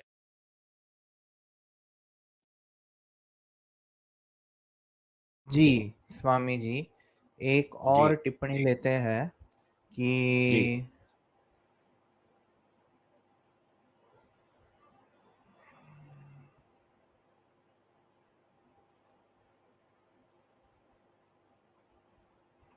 जो महर्षि दयानंद जी की जीवनी के बारे में हमने बात करी कि उनकी जीवनी में ये प्रसंग हाँ आता जी। है कि उन्होंने सामूहिक उपनयन संस्कार आदि करवाए थे। तो उसकी हाँ जी। एक प्रतिक्रिया आई है वेद प्रचार जी की कि जो जीवनी स्वामी दयानंद ने स्वयं बोलकर बताई है, उसमें ऐसा कोई हम्म। प्रसंग नहीं आता। तो इस पर आप ठीक। कुछ कहना चाहेंगे? तो ये केवल उतनी ही बातों को प्रमाण मानते हैं जो स्वामी दयानंद जी ने खुद बताई हैं। या और पंडित लेखराम जी का भी जीवन चरित्र है लिखा हुआ, और पंडित देवेंद्र नाथ जी का भी लिखा हुआ है, और भी अनेक विद्वानों ने बहुत घूम घूम के संकलन करके जो जीवन चरित्र लिखे उनके, महर्षि जी के, क्या ये उनको प्रमाण नहीं मानते? हाँ, उनमें संकलनों में भी कहीं कोई बात वेद विरुद्ध हो तो ठीक है, वो छोड़ सकते हैं, पर जो बातें उनके जीवन की, चरित्र की, इतिहास की लिखी हैं लोगों ने मेहनत कर करके, और वो जो घटनाएं लिखी हैं, यदि वो घटनाएं ऋषियों और वेदों के सिद्धांत के अनुकूल हों तो उसको मानने में क्या आपत्ति है? मैंने अभी तो बताया था कि सारी बातें तो लिखी हुई नहीं होती। आप कंप्यूटर यूज कर रहे हैं, मोबाइल फोन यूज कर रहे हैं, कहाँ लिखा है महर्षि दयानंद जी ने? तो क्या आप नहीं करेंगे? ये तो इंगितेन चेष्टितेन शास्त्रों में लिखा है कि इशारे से, चेष्टा से बहुत सी बातों का काम होता है, बहुत सी बातों के अर्थ निकाले जाते हैं। मैंने बताया था मीमांसा दर्शन का सूत्र लिंग दर्शनाच्य, उसमें बस संकेत मात्र होता है और उससे अर्थ निकाल लिया जाता है। तो इसलिए इनकी आपत्ति गलत है, इसका कोई लाभ नहीं है। बहुत सी बातें ऐसी होती हैं जो उनके सिद्धांतानुकूल हों तो मान्य है। मीमांसा दर्शन का एक और प्रमाण देता हूँ। किसी ने शंका उठाई, वहां लिखा है कि अगर श्रुति में और स्मृति में दोनों में विरोध हो जाए तो किसकी बात मान्य है? श्रुति का मतलब वेद है, मूल संहिता, चार वेद, और स्मृति का मतलब ऋषिकृत ग्रंथ। तो यदि कहीं ऋषिकृत ग्रंथ में और वेदों में टकराव हो जाए तो किसकी बात माने? तो उन्होंने कहा कि श्रुति बलवान है, वेद बलवान है, वो ईश्वर का वचन है, सर्वज्ञ ईश्वर का वचन है, वो मान्य है, और दूसरा जो मनुष्यकृत वचन है वो मान्य नहीं है। फिर एक शंका उठाई कि मान लो कोई बात, व्यवहार समाज में चल रहा है, और वो व्यवहार जो समाज में चल रहा है उसका कोई वचन नहीं मिल रहा, ना तो श्रुति में मिल रहा, ना स्मृति में मिल रहा, कहीं भी नहीं मिल रहा, तो उस बारे में क्या करें? यही बात जो आज का टॉपिक है, इसी से संबंधित वो बात वहां पर उठाई है। तो वहां उसका उत्तर दिया है, विरोधे तु अनपेक्षम स्यात्, असति ही अनुमानम। यदि कोई व्यवहार, कोई बात, कोई चर्चा, कोई सिद्धांत वेदों और ऋषियों के ग्रंथों के विरुद्ध है तो छोड़ देना चाहिए, उसकी उपेक्षा करनी चाहिए, उसको डिस्कार्ड करना चाहिए। और यदि विरोध न हो तो अनुमानम स्यात्, तो अनुमान कर लेना चाहिए कि वेद में, ऋषियों के ग्रंथों में कहीं ना कहीं इस बात का संकेत है। तो उस बात का शब्द प्रमाण न भी मिले तो भी मान्य है। ये मीमांसा दर्शन में जैमिनी महर्षि बता रहे हैं, मैं नहीं कह रहा। तो इस प्रकार से इन बातों पर हट करना नहीं चाहिए। शास्त्रों का अध्ययन करें, तपस्या करें, मेहनत करें, बुद्धि लगाएं, जिज्ञासा पैदा करें, खंडन करने की वृत्ति न बनाएं, उससे आपका विनाश हो जाएगा। सत्य को समझने की कोशिश करें, जानने की कोशिश करें, बहुत लंबा सत्य है। ये मैंने आपको मीमांसा की एक दो बातें बताई। ऐसी एक और मजेदार घटना सुनाता हूँ, फिर हम विराम की ओर चलेंगे। मीमांसा दर्शन में एक न्याय होता है, उसको न्याय बोलते हैं। न्याय का मतलब है कानूनी मुहावरा। वो मुहावरे हैं किन्हीं घटनाओं के आधार पर बनाए गए, और उन मुहावरों से बहुत सारी समस्याओं के समाधान बताए गए। ऐसे लगभग लगभग मीमांसा दर्शन में 1000 न्याय हैं, 1000 कानून, जिनसे इन समस्याओं को सुलझाया जाता है। सुप्रीम कोर्ट और हाई कोर्ट के न्यायाधीश उस मीमांसा दर्शन के बताए कानूनों से लाभ ले रहे हैं। वो अपनी समस्याओं को सुलझाने में उनके प्रमाण देते हैं कि इस आधार पर हमने ये फैसला किया और ये इस तरह से उचित है। तो एक घटना बताता हूँ, उसका नाम है काक दधी न्याय। बहुत सारे क्षत्रिय न्याय और ब्राह्मण ग्राम न्याय, ऐसे बहुत सारे न्याय हैं, उनमें से एक न्याय है काक दधी न्याय। तो कौवे और दही का न्याय, अर्थात कौवे और दही की घटना। तो बताते हैं, एक बार ऐसी घटना हुई, किसी व्यक्ति ने, दिसंबर के महीने में ठंड के दिन थे, तो रात को दही जमा दी, शनिवार की रात थी। ये सोचा भाई चलो कल रविवार है तो कल इसकी दही जमा के कढ़ी बना के खाएंगे। तो उसने दही जमा दी, शनिवार रात को ठंड का मौसम था तो सुबह तक जमी नहीं। सुबह उठ के देखा दही जमी नहीं, तो उसने छत पे धूप में रख दी और बेटे से कहा, बेटा यहाँ बैठो, जरा देखना दही की रक्षा करना, कौवा नहीं खा जाए। क्या बोला? दही की रक्षा करना, कौवा ना खा जाए। मैं जरा बाजार जाके बेसन लेके आता हूँ, फिर कढ़ी बना के खाएंगे। तो पिताजी चले गए बेसन खरीदने। अब बेटा बैठ गया वहाँ पर डंडा लेकर के। थोड़ी देर में कौवा आया, उसने डंडा बजाया, कौवे को भगा दिया। थोड़ी देर बाद फिर कौवा आया, फिर उसने डंडा बजाया और भगा दिया। फिर कौवा आया तीसरी बार, उसने फिर भगा दिया कौवे को, 3 बार भगा दिया। थोड़ी देर में इतने में बिल्ली आ गई और बिल्ली आके दही खाने लगी और वो खा गई। उसने नहीं रोका बिल्ली को। थोड़ी देर में पिताजी लौट कर आए और देखा भाई क्या हुआ, अरे दही कहाँ गई? तो उसने कहा कि दही तो बिल्ली खा गई। पिताजी ने कहा अरे बिल्ली क्यों खा गई? मैंने जो तुम्हें कहा था दही की रक्षा करना, फिर तुमने क्यों नहीं रक्षा की?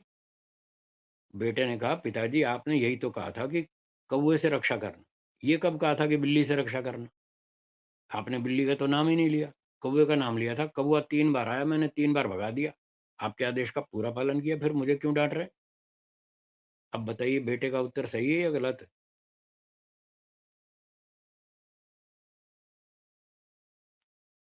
क्या पिताजी यही कहना चाहते थे, कौवे को तो मत खिलाना और बिल्ली को खिला देना? क्या उनके कथन का ये तात्पर्य था?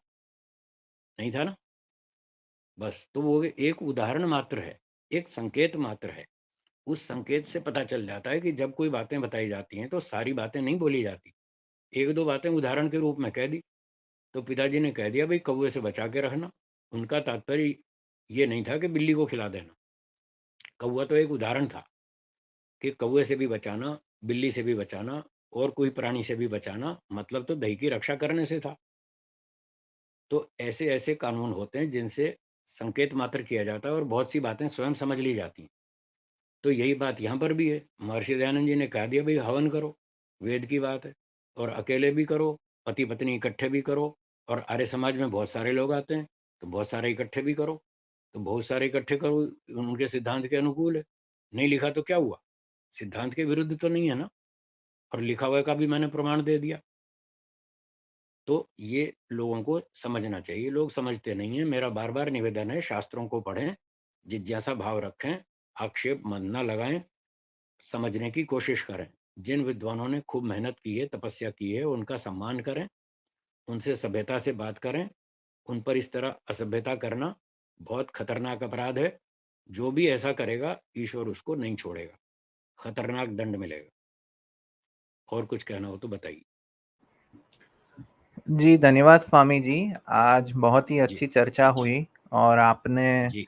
न्याय दर्शन, मीमांसा आदि शास्त्रों से अनेक प्रमाण भी प्रस्तुत करे। मेरा निजी मत ये है कि इस विषय में सारे आर्य समाजियों को अपनी ऊर्जा नष्ट करने से अच्छा है कि वह आर्य समाज के सिद्धांत के प्रचार पे ध्यान दें, वो ज़्यादा सही जी। रहेगा। जिसे जी। सार्वजनिक यज्ञ करना है, सामूहिक यज्ञ करना है वो करे, जो इसको नहीं करना है वो ना करे। क्योंकि जी। मेरा निजी मत ये है कि ऐसे कार्यक्रमों में से एक तो आपका आर्य समाज सक्रिय रहता है, लोग उससे जुड़े जी। रहते हैं और दूसरे ऐसे कार्यक्रम करने से नए लोग भी आपकी संस्था के साथ जुड़ते रहते हैं, उसका अच्छा प्रचार होता है।